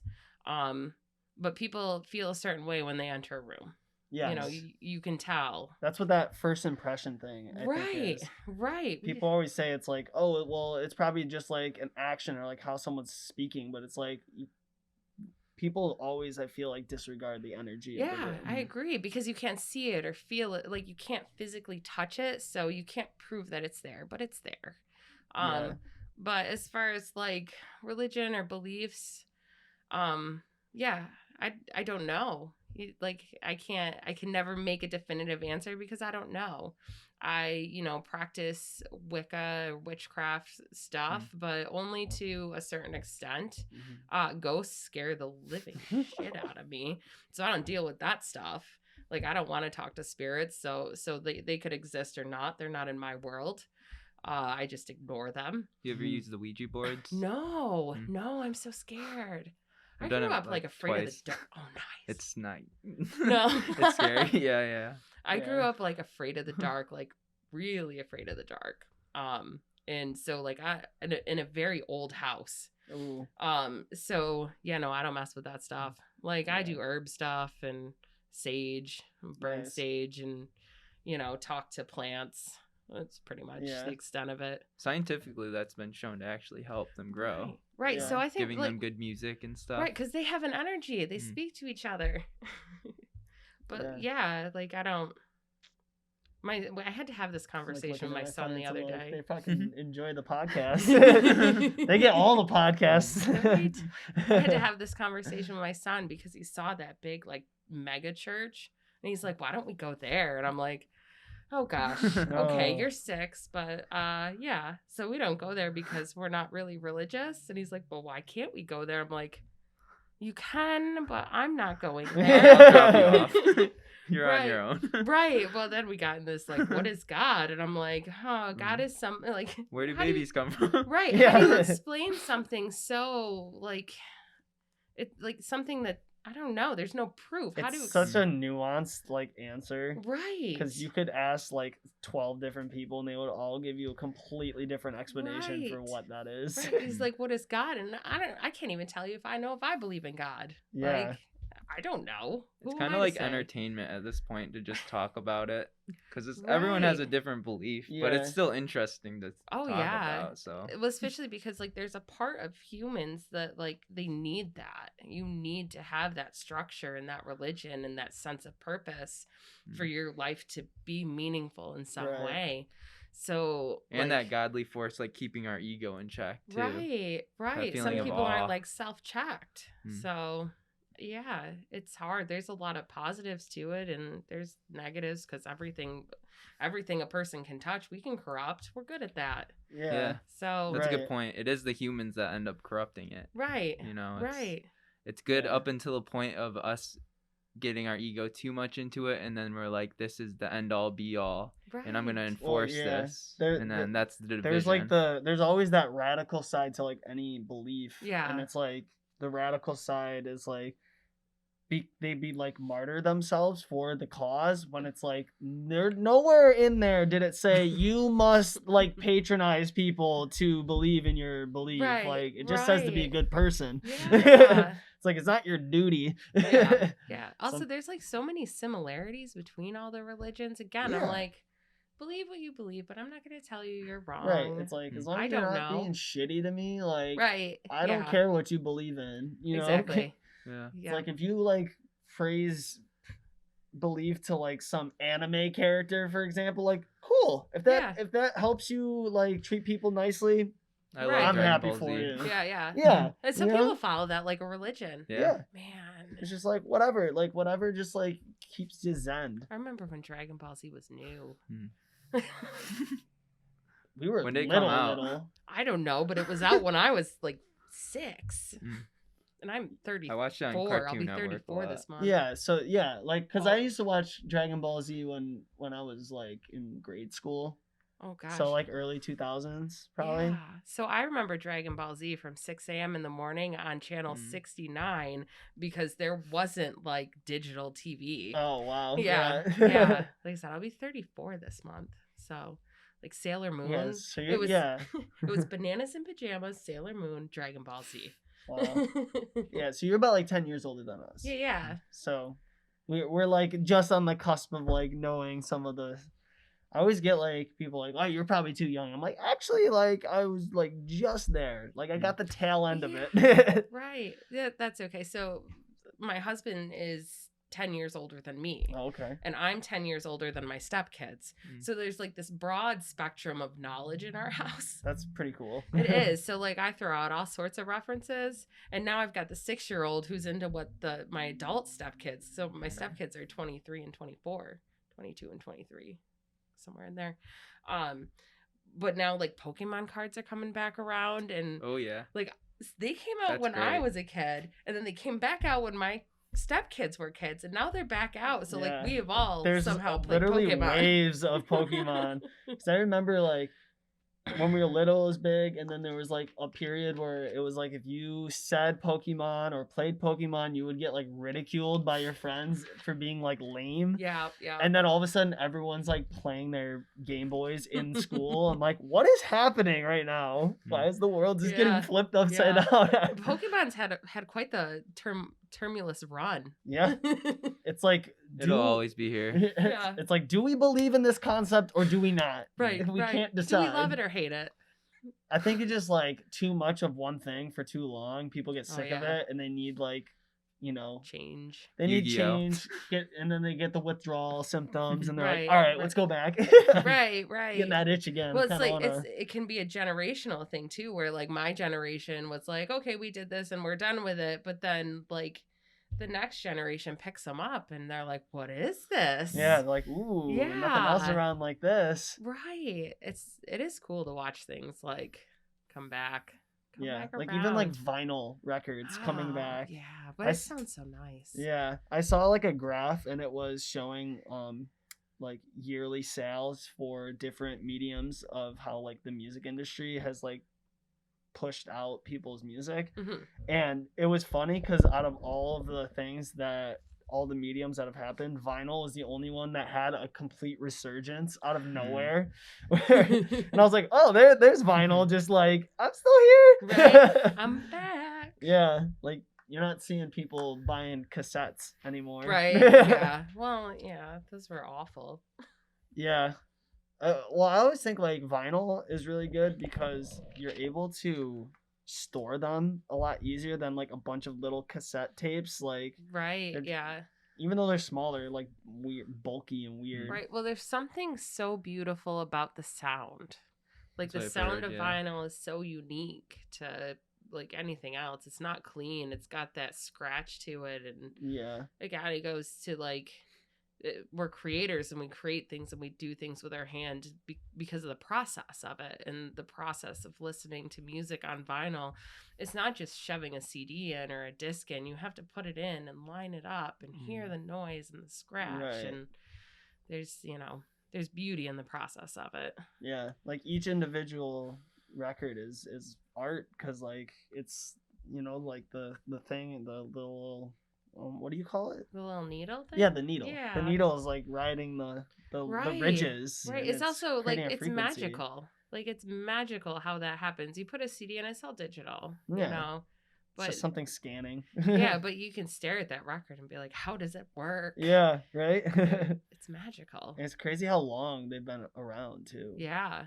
Like since what, early 1900s. Like it's Yeah, been a something very like long. that. I know I have a lot of my records came from my parents' house, but they had like one really old like Polish like polka record, but it's like smaller than the rest of them, but it was like, I think it was like 1930 or like early 40s, and I was like, this thing is old. Like, That's awesome. what is this? And I just put it in. I'm like, you know, a lot more scratchy than some of the newer vinyls, and I was Right. like, this is so cool. Like, Right? It sounds cool. Plus, polka music is like a hidden gem. we don't listen to polka enough, folks. I agree. It's like ska before ska, but not really. Ooh, ska's great. Yeah. Right? Love ska, polka, almost there. It's Yeah. pretty cool. Polka didn't realize it inspired reggae and ska. Right? Yeah, I think yeah, polka music is pretty, like, it's the unsung hero of the music world. I mean, I know some people still like partake in like polka type bands yeah. and like events and stuff. I know it's big in the Polish community. Yeah, I know there used to be like this Fritz's polka band. I don't know if they're still around, but I found their shirt at a Salvation Army, and driving on a road trip, they passed me on 81, and I was like wearing the shirt, and I had never heard any of their music, and I'm like, yes, That's crazy. I You're was like, like, I know you, kind of. what are the odds? That's pretty Right? crazy. Right, Salvation Army, and then they passed me in this like brightly colored van. It was so magical. So, who's your favorite musician? Oh my gosh, that's like really hard to narrow down. So right now, Or music artist in oh general? god, yeah. So I can probably tell you what I'm listening to the most, and that is the Hamilton soundtrack. Ooh, I have been nice. stuck on this Hamilton soundtrack for almost a year. Now, do you create music yourself? Oh Or no, mainly stick that's with not paint? safe. So I've played a lot of instruments like throughout my time here on this planet. I've never become really great at any of them, but it's You dabble. yeah, I dabble. So like I started with piano very young. I took clarinet. My sister got a flute, so I played that for a little bit. Then I wanted a guitar, so I got a guitar, and then I learned bass guitar, and Wow. now I really just want a ukulele. Nice. Or a mandolin, Nice. because they're easier. Mandolins are so fun to I play. know, but they're so compact. I have 3 guitars in my house, and they take up way too much room, and I never play them. Yeah. So not that I'd get rid of them with a mandolin or a ukulele, but it just seems fun. Yeah. So I think that like what's the word? The convenience factor of a smaller instrument. Like yeah. even just like, oh, I'm gonna go on a camping trip, I can bring this with me. right, because Or, I like, brought go on my a hike. guitar on a camping trip, and it's not fun. Yeah, you're like, oh, where do I put this? Right, well, My and car is especially packed. like being outside, it's not good for it. It goes out of tune, and then like I can't tune it to ear. I can tune Mm. it to itself, but Yeah. yeah, no, I dabble in a couple different things. I'm a serial learner. I like to learn things, so I'll pick it up and play with it, and then yeah, if it takes, it takes. If it doesn't, but yeah, huge. It's just the process of it, opens Yeah. your mind. Right, exactly. It's just the experiencing new things and trying them out and seeing if you can do them, I guess. Yeah. But it also builds an appreciation for those who can do it. Mm. So Yeah, I feel like that act of like stroking your creativity in different avenues just keeps that progression alive. Yeah. And maybe it's not that you're gonna become a super expert mandolin player, but you know, you can use that, and in a weird way it kind of, that energy flows into like your artwork some way or Right. another. Yeah. So like, this is what I tell people. Inspiration is a flame. And so like the more you stoke that fire and the more we do this and talk to people, you just ignite that flame. Yeah. And you know, it lives on in different ways. I got to speak with Lawrence Lowe, who's the director of Syracuse Symphoria. Not somebody I ever thought I would have like run into or gotten to speak to, but like so awesome. Just like learning things, and especially music. Like people, I think, often forget that music's a part of art. Like it's a creative part. And so yeah, it also helps because like on the podcast or stuff, like I can recognize instruments when going through music and things like that. Yeah. So That's definitely been one of my, so Kyle and I started doing music production during the pandemic. I had like dabbled in it before, but the pandemic gave me the time to like really get into it. But like I just listen to music differently. I don't know if you get the same type of thing, but like I try to pick apart like, oh, this is how they did this. Like I started to learn like how some of like my favorite artists like made their music, and I was like, oh, I just like unlocked a skill like in a video game. It's like, you can now do this. I'm like, this is so cool. Yeah, I started listening to Hamilton, like just the instrumentals. So like I went and did that mind and body float thing. Oh, and so good. So amazing. But I thought that like I would get to play music. So I made this whole playlist of Hamilton instrumental. And my plan was like I was going to pull apart all the different pieces in it. But just like that wasn't the case with the float thing. Yeah, you're like, damn. Yeah, it actually worked out better, I think. But I started listening to the instrumental stuff when I go to the gym and work out, and picking out those pieces, like it gives you a more appreciation for the individual pieces of what goes into like just one song. Yeah, definitely. No, as far as like other creative art forms, do you dabble in anything else? So I tattooed for a while. I don't talk about it.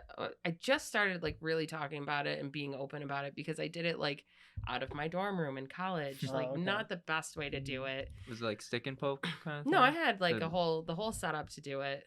But I just like I didn't value myself, I guess, so I didn't like see it as worth anything. But then I got carpal tunnel, so like I stopped tattooing. But does the carpal tunnel affect your painting too? No, so I had surgery on this hand, which is what I predominantly paint with. My left hand acts up on occasion. I had carpal tunnel surgery when I was 21 years old. I was very young. So like I said, this one acts up, but it doesn't really affect it. I am ambidextrous.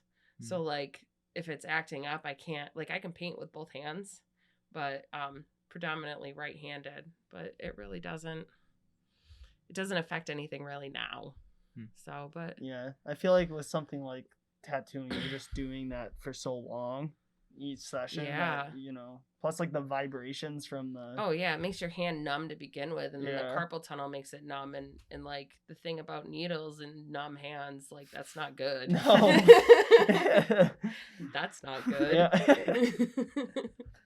But yeah, no, I paint, and I did wedding photography for about 10 years. Don't like it. Yeah, I can't imagine. What about it? That stuff. I had social anxiety, so it was really difficult to be in a place with all these people and like try to tell them what to do and set them up. Like I had a partner that you know, I helped her with her wedding photography. And so she was good at that. She was the people person. It wasn't for me. And now mostly it's a long day. So I work 40 hours and I don't want to spend those 8 hours at a wedding away from my family outside of it. Yeah. Like my studio. Doing something you don't even enjoy anyway. Right, so. Right. And the concept of marriage for the most part is beyond me. So like, you know, I have my husband and I've been with him 12 years and he is my person, but I don't think marriage is a necessity on life. So, and don't like to spend a ton of money. So I find like these elaborate weddings ridiculous. So yeah. Again, it doesn't line up with your ideals. Yeah. So I've thought about this because so I work at 325 Productions downtown, and we at a time we hired these two guys who are really talented filmers, but they do wedding film, and I just like seeing the stuff they do, and like I'm like, this is all they edit is just weddings. I was like, I would go insane. Oh yeah. It's like don't get me wrong, like happy for those people that were in the weddings, but it's like I don't want to like just stare at the same type of like scene happening a million times. Day. Yeah, you're just like, is this happening again? Like it's just different faces, but like the same old thing. I feel like I've been here. And like, how do you stay creative doing that, or is it like this group wants the same video you made for them, just with these people in it instead of them? It's just like, oh god. Yeah. This sounds ripe for disruption. I feel like you could program a computer or an AI to just cut, edit a wedding video for you. Yeah. It's like you're gonna put a weird little fade transition here. Right, but not only like the shooting part of it too, because like, you have things that you hit in a wedding. We want the cake cutting. We want the first dance. We want the father-daughter dance. It's cut and paste. Like every weddings are cut and paste. Yeah. So it was just photography though for you, right? Not video? Or was it? No. I did the one video for my artist, and I edited that all together, and that was the first time like I was on camera doing a video thing. Every once in a while I make a fun TikTok video. Nice. But it's mostly about coffee. So but no video. You're in the right place right now. So yeah. No, I mean like, yeah, you got, I like that.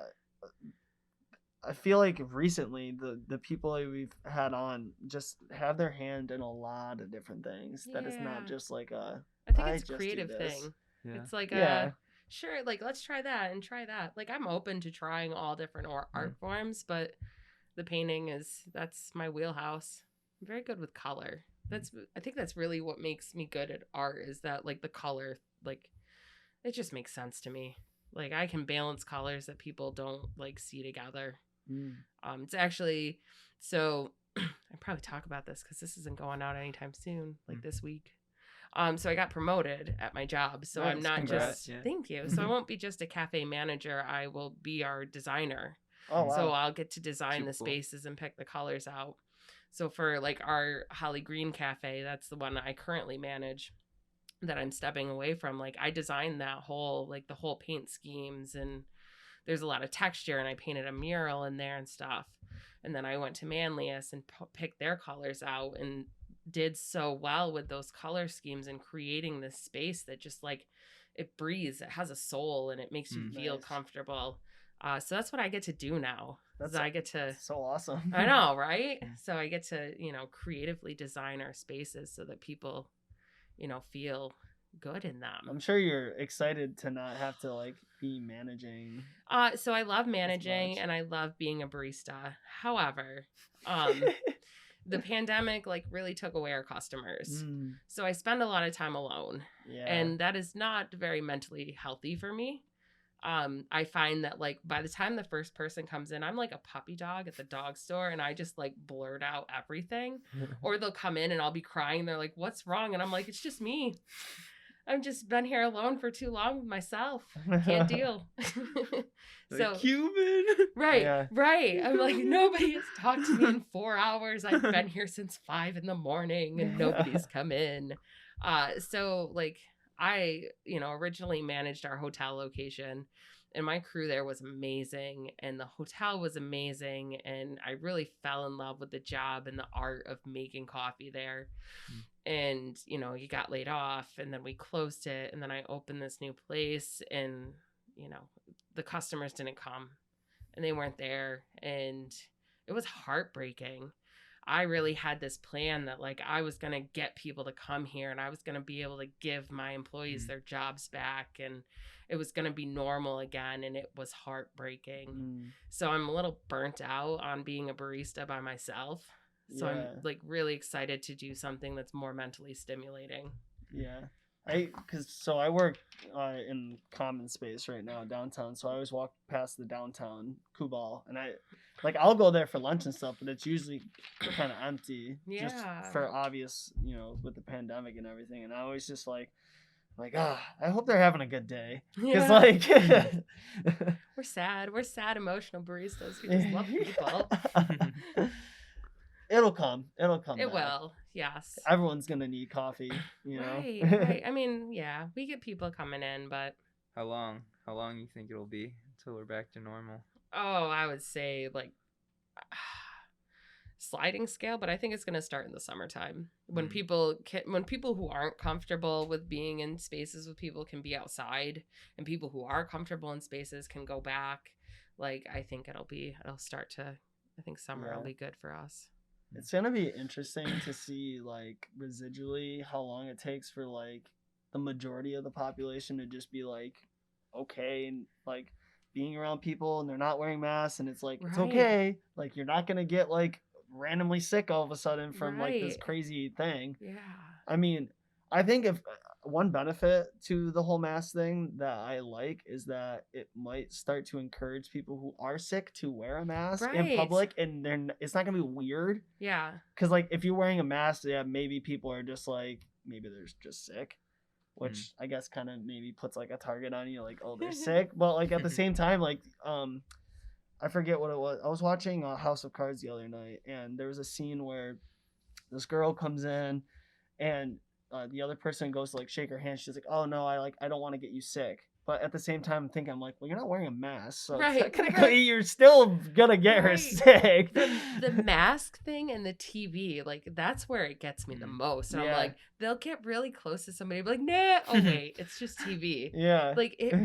That's where I notice it the most, is watching TV when they have those social interactions, or they they sit down and have dinner with people, or shake hands. I'm what are you doing? You can't touch each other. Right. I'm oh right, TV. So scandalous. Right. Yeah, that's the thing though. It's gonna be interesting to see how long it takes for people to be okay, this is more of a tool to help keep you from getting sick during certain situations. Right, and now it's more like we see it every day. It's more, I think people might be more apt to wear them when they're sick with just the common cold or the flu. Right. Because it's okay. If you're sick but you're okay to go to work still, maybe you should wear a mask. Right. So you don't get half your office sick. Right. Because we saw what happened last time. Right. And it's just because your cold symptoms aren't that bad, maybe someone else's immune system ain't that good. Right. Then, yeah. They're down and out for a week, and right. can't be having that. Exactly. I haven't been sick since February of last year, so it's been been more than a year. I haven't been sick. Yeah. So I said we have all these people in my house. There's my 6-year-old, my 2 stepkids, one of their girlfriends lives with us, my husband and myself. We all got sick. And it wasn't COVID, fortunately, but the cold went through our house, and it is panic. Yeah, cause oh. Right. What is it? Yeah. Who is it? Who brought it in? Who quarantines? Who doesn't quarantine? Is it too late? Is it too soon? Oh, it was a mess. And then trying to find places to get testing too. Right. Yeah. I've definitely had a couple of scares where randomly my sinuses will act up, and I will just immediately I have COVID. Shit. Who have I been around? And and then it goes away, and I'm oh, I don't have COVID. I'm fine. I don't know. It's just weird. Right. So my sinuses fluctuate with the weather. When the weather takes drastic changes, I get a stuffy nose, and I'm oh God, I'm dying. Yeah.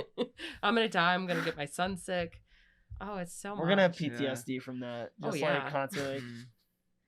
Do I have COVID right now? Right. It's not oh, maybe I just have it because before when I would get sick, I'd be oh, I could probably just take some Advil or something and drink fluids and I'll be fine in a couple days. Yeah, it's amazing what we would do sick 2 years ago that we won't do now. Yeah. I'm sick, I'm not going to work. Right. Right. I think that's a benefit to this. I think that, when you're sick, not pushing yourself to work for a paycheck, you recover quicker. You recover, comfier.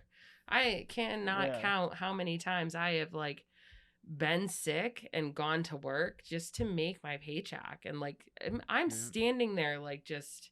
You feel like, awful. Yeah, your equilibrium's all off. You can't breathe. You sound disgusting. Yeah. You know, I worked in pharmacy retail again. Like, I went to this job sick, and now, you know, you have fresh eyes for it now, and you're like, wow, like, health is really important. We're human beings. We're fragile. We're strong, but we're fragile. We gotta align our priorities a little bit. That's definitely, I definitely hope that carries out of this, is that like, it's okay if you're sick, Right? Just don't get everyone else sick. Yeah.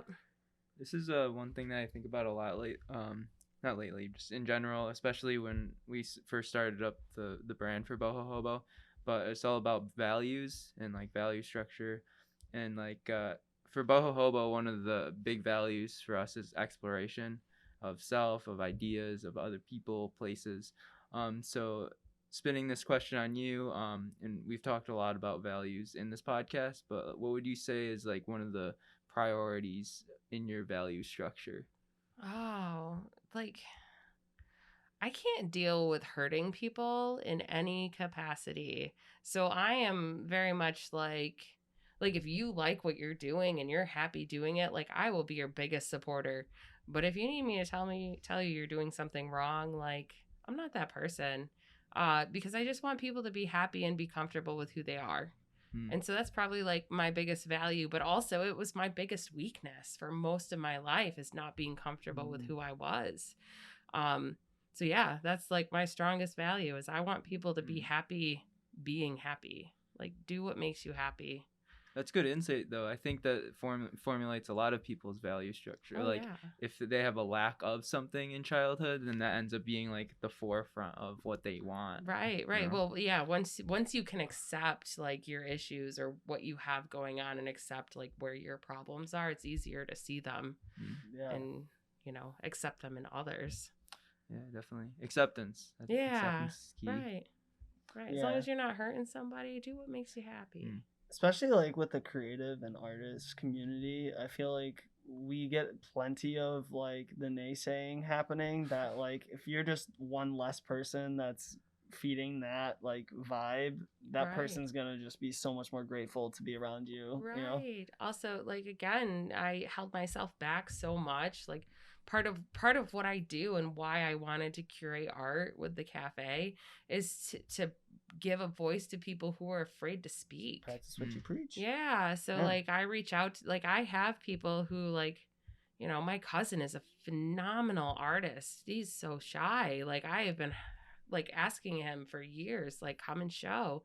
And like, he's like, I'm almost ready. Like, he's always almost ready. And it's like, knowing that like there are people out there who need that support, and understanding too that like that support could take a month, that support could take 2 years, it could take 10 years, but eventually, you know, they grow and you grow. And you know, giving a voice to people who are afraid to speak. Like, I think it's that judgment of themselves that Yeah. holds people back. Yeah. And it's ego too. It's weird because it's ego that wants to drive you forward, but it's also ego that holds you back. Right. So you have to Right. know when to conundrum. like balance and let go of that. Like, everything is good in moderation. So your ego is good. It comes in handy. It's that like flipping the coin. You can say having an ego is bad, but it serves us well in certain aspects.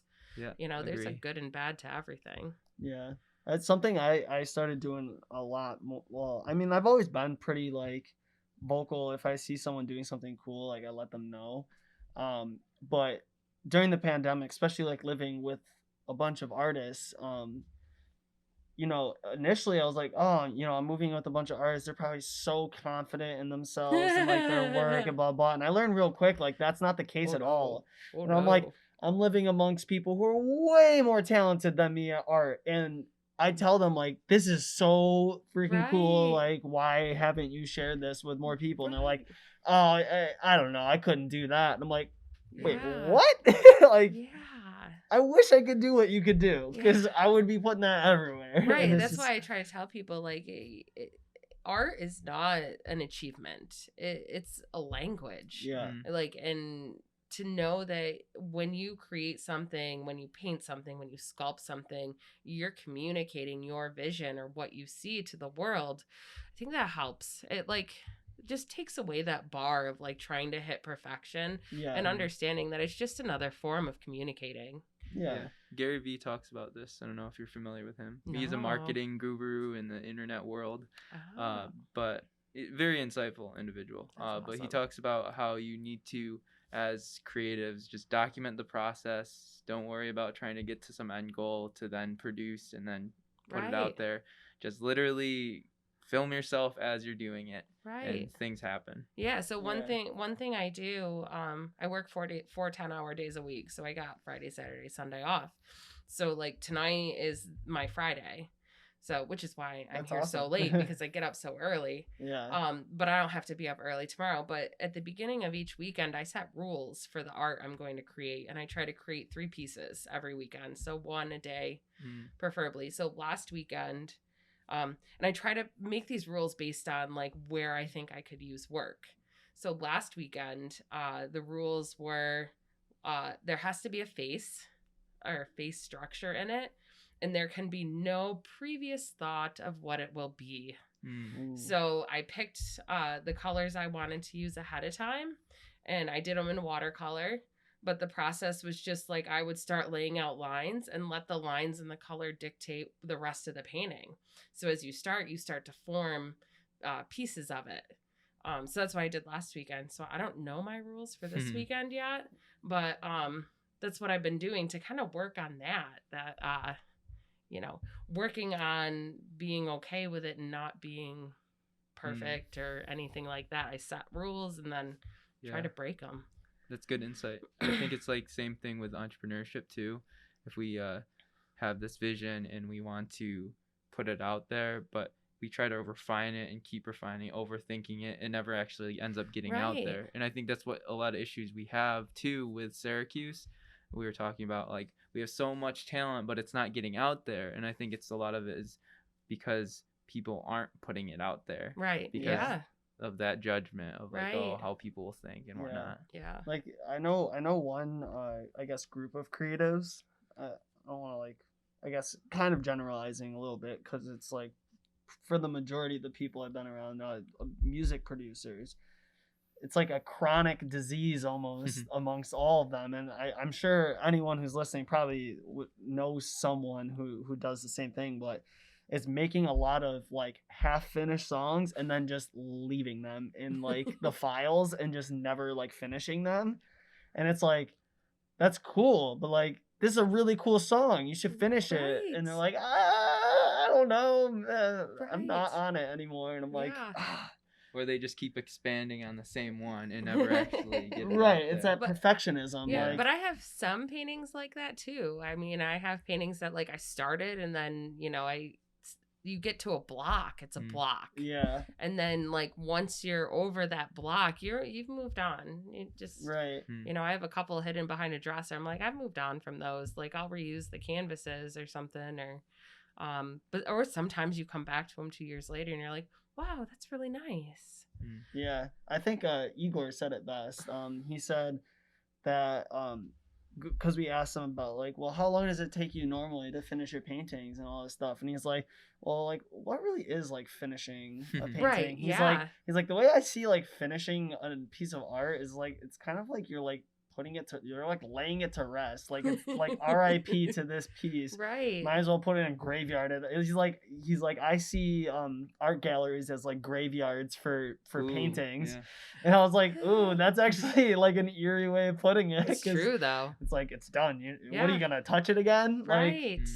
I have a big one on my wall at home and it's like the Star Wars droids on a beach. Ooh. And it was one of the first paintings I did. So it's like not for sale, it's mine. But I've gone back to it 3 times in the 4 years that I've had it. And it's really cool because every time you go back to it, you've learned new skills. And the great part about oil paints is you can just keep going on top of it. So every time I like I said, I've taken it down 3 times now and it's pretty much about due, but I'm not ready yet. But yeah, just take it down and continue to work on it and add details and ideas change a little bit. Yeah. There's I sold a piece over the pandemic and every day like in the moment it was like, oh, this is great because I just got some money and I need it at the time, but at the same time I was like, I really wish I had the opportunity to hang it on my wall and like just Right. keep it for myself for a while, because like I Yeah. don't know if I was fully ready for it to be out into the world.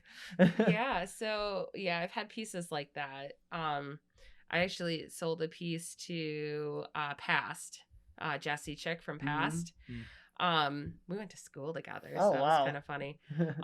But yeah, so I was showing at McCarthy Mercantile, and I had this piece that I had painted like at the beginning of when I started painting, and it's called the Jellyfish Blower, and it's a girl blowing bubbles, but they turn into Mhm. jellyfish. Oh, that's cool. Right. That was like my soul. It was a piece of me, and I could never let it go. And then Jessie Chick comes along, and she loves jellyfish, and she connected with it, and you can see that connection, and it was time to let it go. That was the most peaceful send off for a painting I've ever had. Because typically I don't really want to sell my pieces. My best friend has worked with me for a couple of years to like let go of things. She's like, no, you need to let it go. It needs to go. She suggests things like make sand art and just swipe it away, like things that aren't permanent, to be able to let them go. I think that's a good like what's the word? It's God, I can't think of it. It's like naturalistic art. no, where you make stuff in out in terms of nature. like it's like a discipline thing with your Yeah. mind, being able to like Accept that nothing is permanent. right, exactly. Because I think like that's like an issue for like hoarders, for example. They think Right. they see value in every little thing that they're not willing to part ways with it, and it's like we don't really need any of that stuff. Right. Yeah. Yeah. Becoming at peace with letting go of things can be so beautiful. And especially like as an artist, you know, you're constantly creating stuff, and it's like if you will hold on to it, you're gonna run out of space for the new stuff. So yeah, it's definitely, but it's hard. Like it's just like I don't know. So my problem right now is that like what I'm willing to let them go for, because I love them so much, is not the market Syracuse is willing to pay for them. So yeah, I have about 60 paintings in my house. Like I probably have 40 to 50 oil paintings, and probably, I don't know, so many watercolors. What's your price range? What's the minimum for a painting? So it depends on sometimes I need money, sometimes I don't need money. But it depends. I run sales when I've held on to things for too long and it's time to clear stuff out. So like typically you can get them from anywhere from $80 to $300 when they're on sale. Otherwise it's typically like $1 to $4 a square inch. Depending. So like I have this, again, picture perfect portrait of Greta Thunberg. Yeah, and I saw that. I was gonna mention that at one point. Yeah, that's so it can't go anywhere. I don't want it to go anywhere. That was like, that is the tightest, best portrait I have ever done, and like, really good. Thank you. It means nothing to me too. Like it's a milestone that I hit, but I have no emotional attachment to it besides being perfect. Like it's this sick thing in my head, the perfectionism, and I'm like, nope, that was when I hit perfect. I don't care about the painting. My painting means nothing, but the process that I took to get there, that's where all the value is for me. I think that's such a big key. I think a lot of people who like people want to like dabble in art or stuff. It's like they think more about the end product and less about like the actual process to get there. Right. And I think like that part is where you learn so much more about yourself than like the end thing. So I started doing like abstract work, and I was like wicked against abstract for a long time, but in this like journey to become looser in my more like authentic artistic self and to have that artistic voice, I started doing abstract. And so I started by like, I would listen to music and feel the music and figure out how I felt and then correlate it with colors. So I did the Dave Matthews song Gray Street. I did 4 paintings on that song alone. Wow. Like I just listened to it over and over and over again, like a crazy person. But I have these 4 awesome abstract pieces that are just amazing. And then from there I was able to like extrapolate the music part. And so I just did this like 3 foot by 4 foot canvas, and it's completely abstract, but what it is it's how our stories are told. So it almost looks like smoke. Like it starts Ooh. off really small and then smoke like billows out like a Mm. story. When you tell a story, it evolves over time. And then it's got like these fractured parts in it because our stories become fractured, but nothing ever really dies. It just evolves Yeah. and grows and Just moves builds on. it. Yeah. And so to learn how to do that, like that was really cool. That's a cool exercise. Yeah, it made me really appreciate abstract, which I didn't before. Do you think there's a way you can apply that into regular everyday life? That teaching from the abstract painting? I don't know. I mean, there's got to be. Because it's like something you got, like thinking of something that you like know exists, but you don't like the idea of it necessarily, and then like Right. pushing yourself to like do it anyway. Right. So part of that abstract piece was about taking, it's called the end of absolute, which I love because there, like, to end absolute is an end. Like it's absolute in its own statement. But there is no absolute, and that's a really hard concept for us to accept, that like there is no black and white. We want that structure again, and there is no black and white. And so part of the practice in that was like the problem solving for me was to be able to convey that there is no end, there's evolution, without making it scary. Yeah. So it's like these purples and these pink colors. So through the colors, it's more comfortable, but the concept on a whole is really hard for human beings to understand. Yeah. I think that's why I think like the loving the process thing is so much more important than the actual finished product, because like if you're constantly just going to finish a product, you finish and then you get that like initial like excitement or whatever emotions and hormones that kind of go on when that happens, and then like quickly you realize like that's fleeting, Right. and then you're like panic mode, what do I do now? Right. Whereas like instead of focusing on that, you're focusing more on just like the journey and learning stuff about yourself and your skill sets. You get way more like of a fulfillment right. that lasts. And the other thing that I've found too through the pandemic is, again, exposing those vulnerabilities. So talking about that process for artists, that's how you engage people. That's how you get people to enjoy what you're doing, even if they're not artists or they're, you know, they're fresh to art. It's connecting on that emotional level to this is a hard concept for all of us to understand. This is how I interpret it. And that connection has served me very well. Yeah. Instead of just being like, ooh, look at me, I can paint. It's like, I went through this process because of this, and this is what happened. And people are like a lot more interested in like how you got to there as opposed to just here's a painting. Right. Yeah. And there's more connectability in our human nature than just in like, I painted this, take a look. Yeah. I stress that a lot with artists. I'm like, be vulnerable, like be honest and be genuine and be vulnerable, and you will connect with your people. You will find your people that way. Yeah. I like yeah, that's a good point, because it's not necessarily trying to attract to the mainstream crowd. It's just trying to, as an artist, connect with people that most authentically align with who you are. Yeah.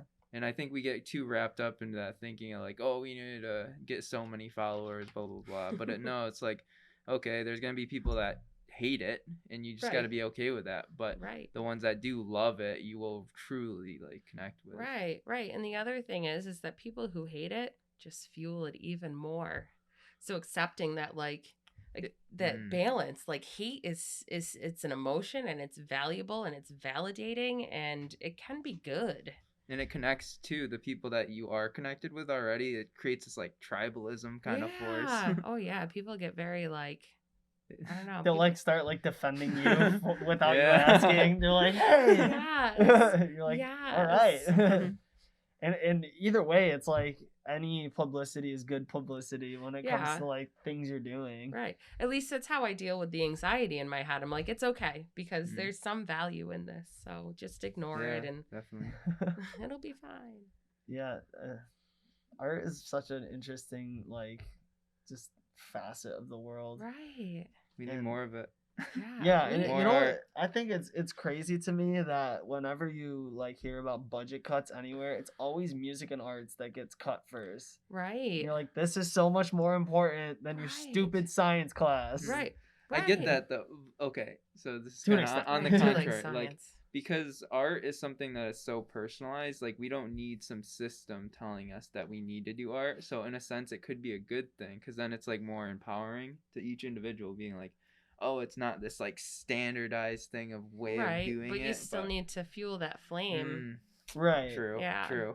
I think if anything it should be less about like structuring the art and making it more like just an accessibility thing. Right, Because yeah. like, you know, we're talking about kids who just don't have the resources to really do Right, that stuff. Having right. it in a school is so important because those kids wouldn't have it any other way. Right. So that's when I'm always just so like hurt when it's like, oh, they're cutting this for now or whatever, and it's like, no, like Right. you can't, like they need Right. it. Yes. 'Cause, like, Otherwise, we'll all end up the same, and we'll just be like, are you Star Cookie Trek cutter. fans?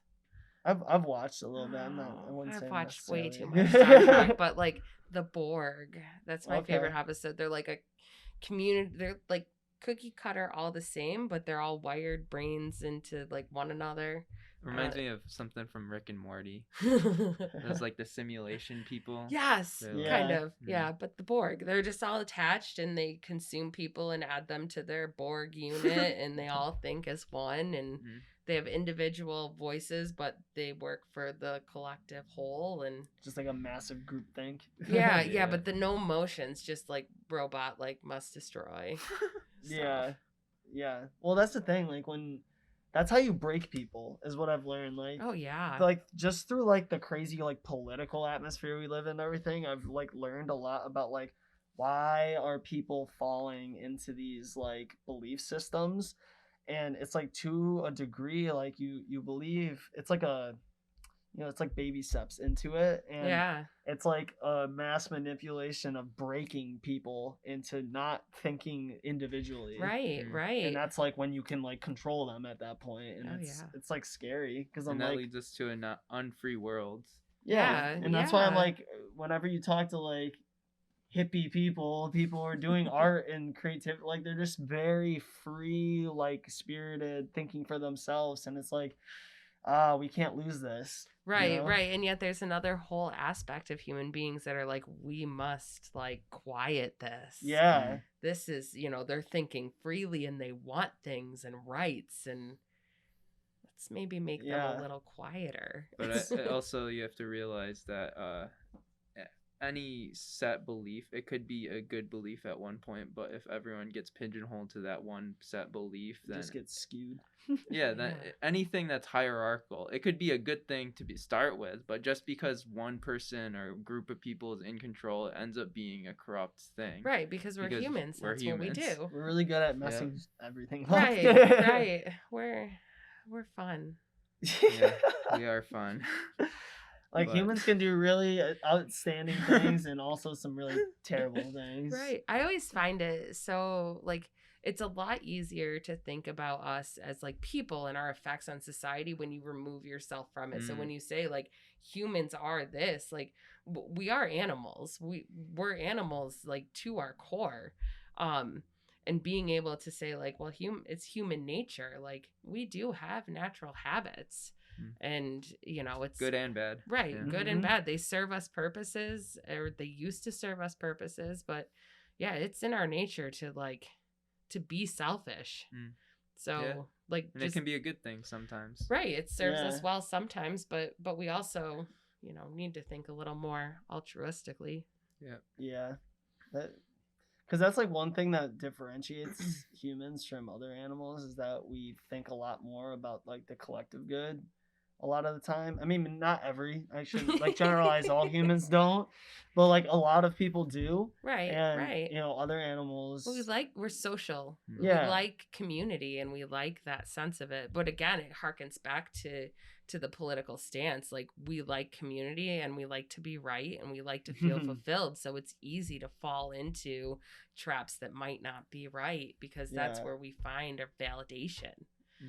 I've noticed though, like even like with the current political atmosphere, that it's almost as if every like 50 to 100 years is like a cycle of this divisiveness happening, and then it like gets scary for a while, and then like so it like boils up to an event, and then it kind of dissipates, and then people kind of chill out for a while. Well, we need to be reminded of how horrible we can be, I think. Yeah.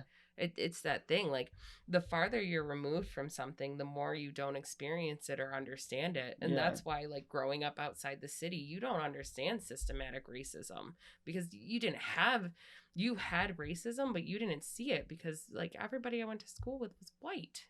So you don't know it exists. You think the world is perfect because that's the vision you have. You turn the news on and all they talk about is violent crimes happening in the city. Right. And then you're scared of the city. Like, I was scared of the city for so long, and now I'm like, why? Like, I mean, things happen, but you have a denser population. Things are going to happen. Yeah.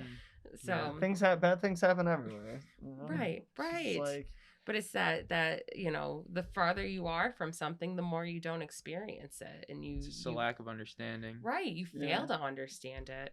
Yeah. So it's almost as if our society kind of teaches creates this sphere of like closed-mindedness, and it just makes like perpetuates very bad issues. Yeah. Again, like through sharing our vulnerabilities and our experiences, we can become more open-minded and knowledgeable people. Yeah, definitely. And definitely with the internet too, I think that's helped. It's been a bad thing in certain aspects. And bad. Yeah, but it's also connected us too. Right. We wouldn't be doing a podcast if it wasn't for the internet. Right. I wouldn't have 30 plants if it wasn't for the internet and being able to find everything out. Like, it has its purpose and its place. It's the human nature of like being able to separate like when it doesn't have its place. It needs to be a tool. Right. It can't control it. The tool can't control us. Yeah. Right. Otherwise, then it just becomes sentient and it takes over us. Oh boy. Yeah. That's another rabbit hole. I would love to go down, but it's like a 5-hour ordeal. Yeah. It's like a never-ending ordeal. Yeah. It's like AI is taking over. Oh God. The algorithms. I think about that a lot. I go to bed seriously scared about AI taking over. It's already like embedded in us at this point. They know they're gonna start giving you like ads on your phone for how to fight off the AI. Yeah. I sometimes think we're in a simulation, and I've talked to Andy about this before. Yeah, I've actually made videos about this stuff, and that's a good one though, because how do you know otherwise? Like Rick and Morty, they did it in Rick and Morty. How did he know? I mean, he's a genius, and he barely knew. Yeah. It's possible. It could be like the AI already controls us because we're in the simulation. Right. But then what does it matter? We're living our best lives, I guess. None of it matters. I told somebody that the other day. That's why I always say, like, I always get like worked up about random stuff, or like I overthink. I'm like, oh, this person probably thinking this about me because I did this, and then that's anxiety. Yeah, the anxiety happens, and then I'm like, which is a natural response. Right. Yeah, it's okay. I think everyone has anxiety. Yeah, like I said, everybody has it. And I've just like, I was pretty bad like coming out of college. Like I wasn't necessarily as confident in myself as I am now, but when it happens, I'm always just like, why am I getting so like worked up about like this thing? I'm like, who cares? Like, at the end of the day, I'm going to live for X amount of years and then I'm going to die. Right. And then maybe a couple people who are alive who knew me at the time, like, will care about my existence or what it was. But, like, who cares? Right. Like, well, and also, like, the bigger impact you make on things. So, like, do the ridiculous things. That story, going back to, like, stories grow and evolve. Like, 100 years from now, you could have been a giant. Like, people tell the story of the giant that had a podcast, and right, they just evolve and turn into weird things, and then you're a legend.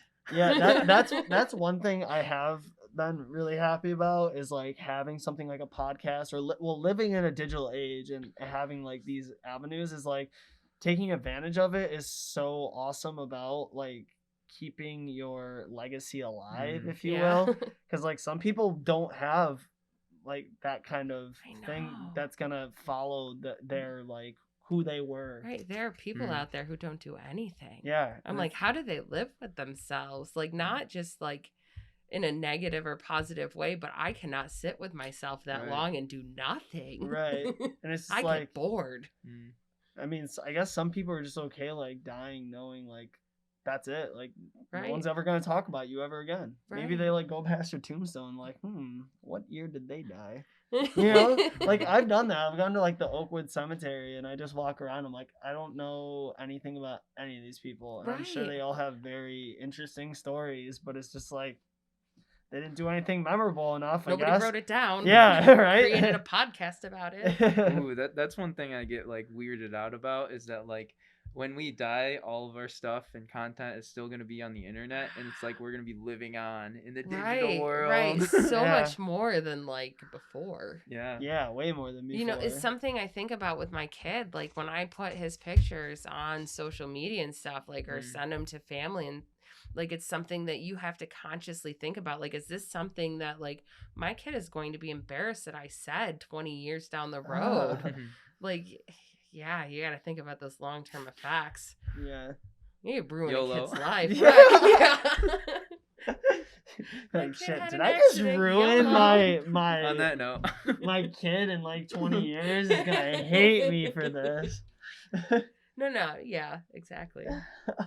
so we're almost at 2.5 hours. Wow. Was there anything that we didn't cover? That you No, I wanted to feel talk like about? we've covered many things. Yeah. It's pretty expansive. I think a lot Yeah, of this good is stuff. a really good conversation. I was gonna mention like I noticed that your podcasts are more like in the half hour to 45-minute range.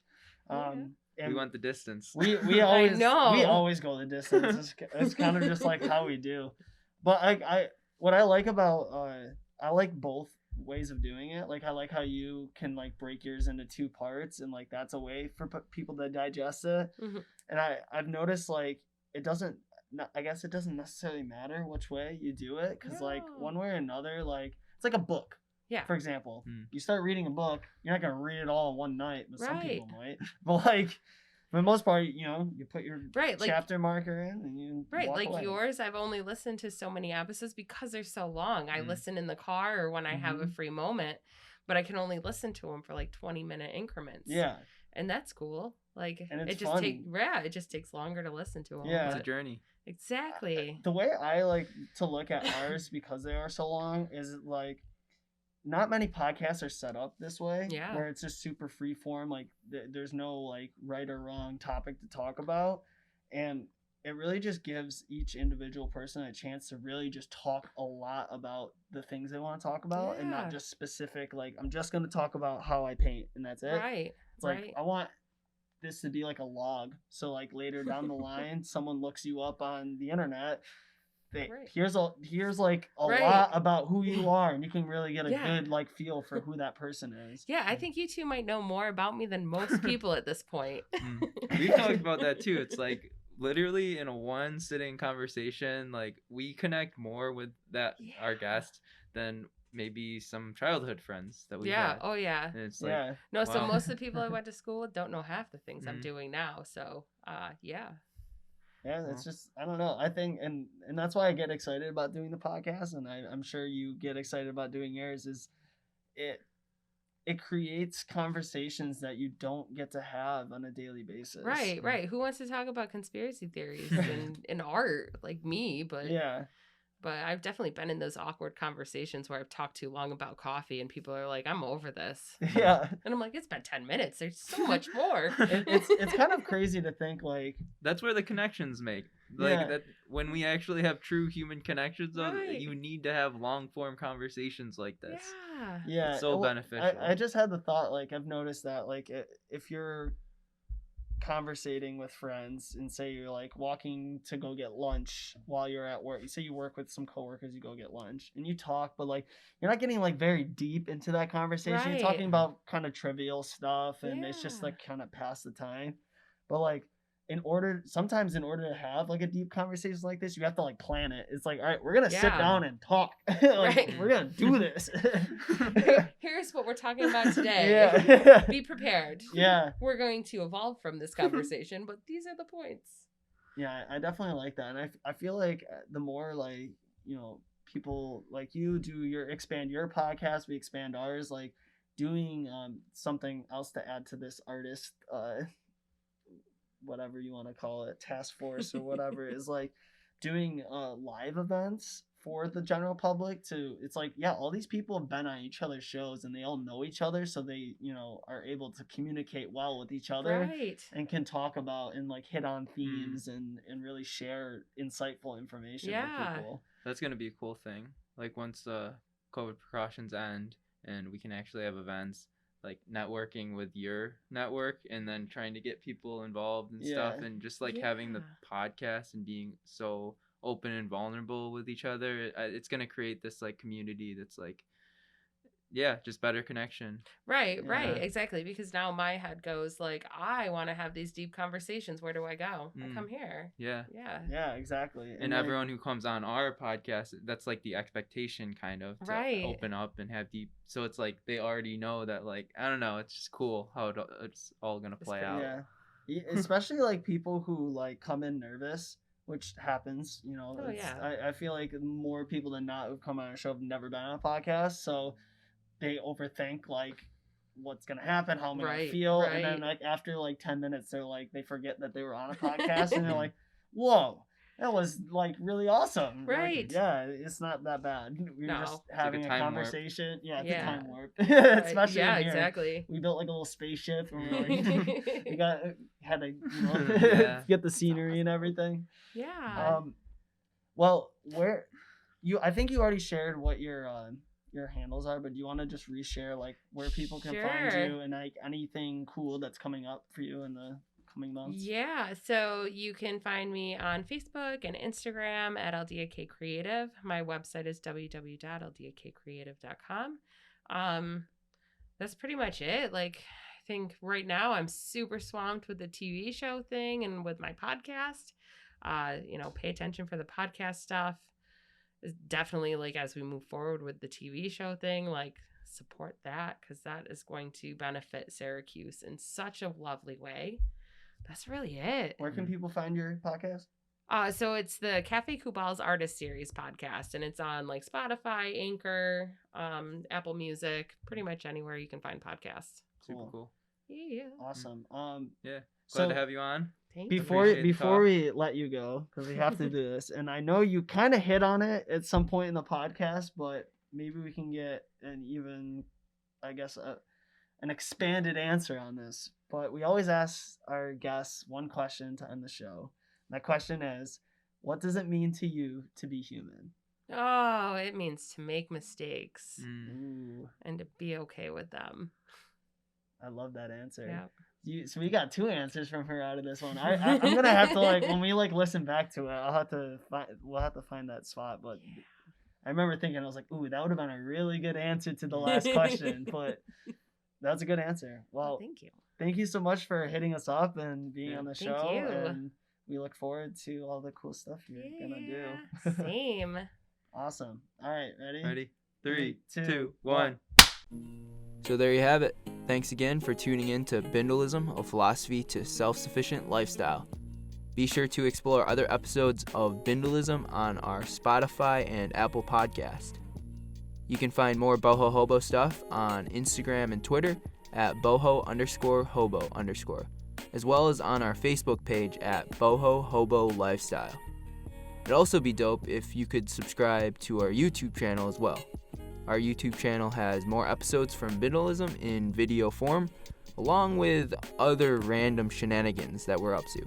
We're constantly filming new experiences, so it's one way you guys can stay up to date with us in our journey. So yeah, I guess that's it for now. Until next time, peace.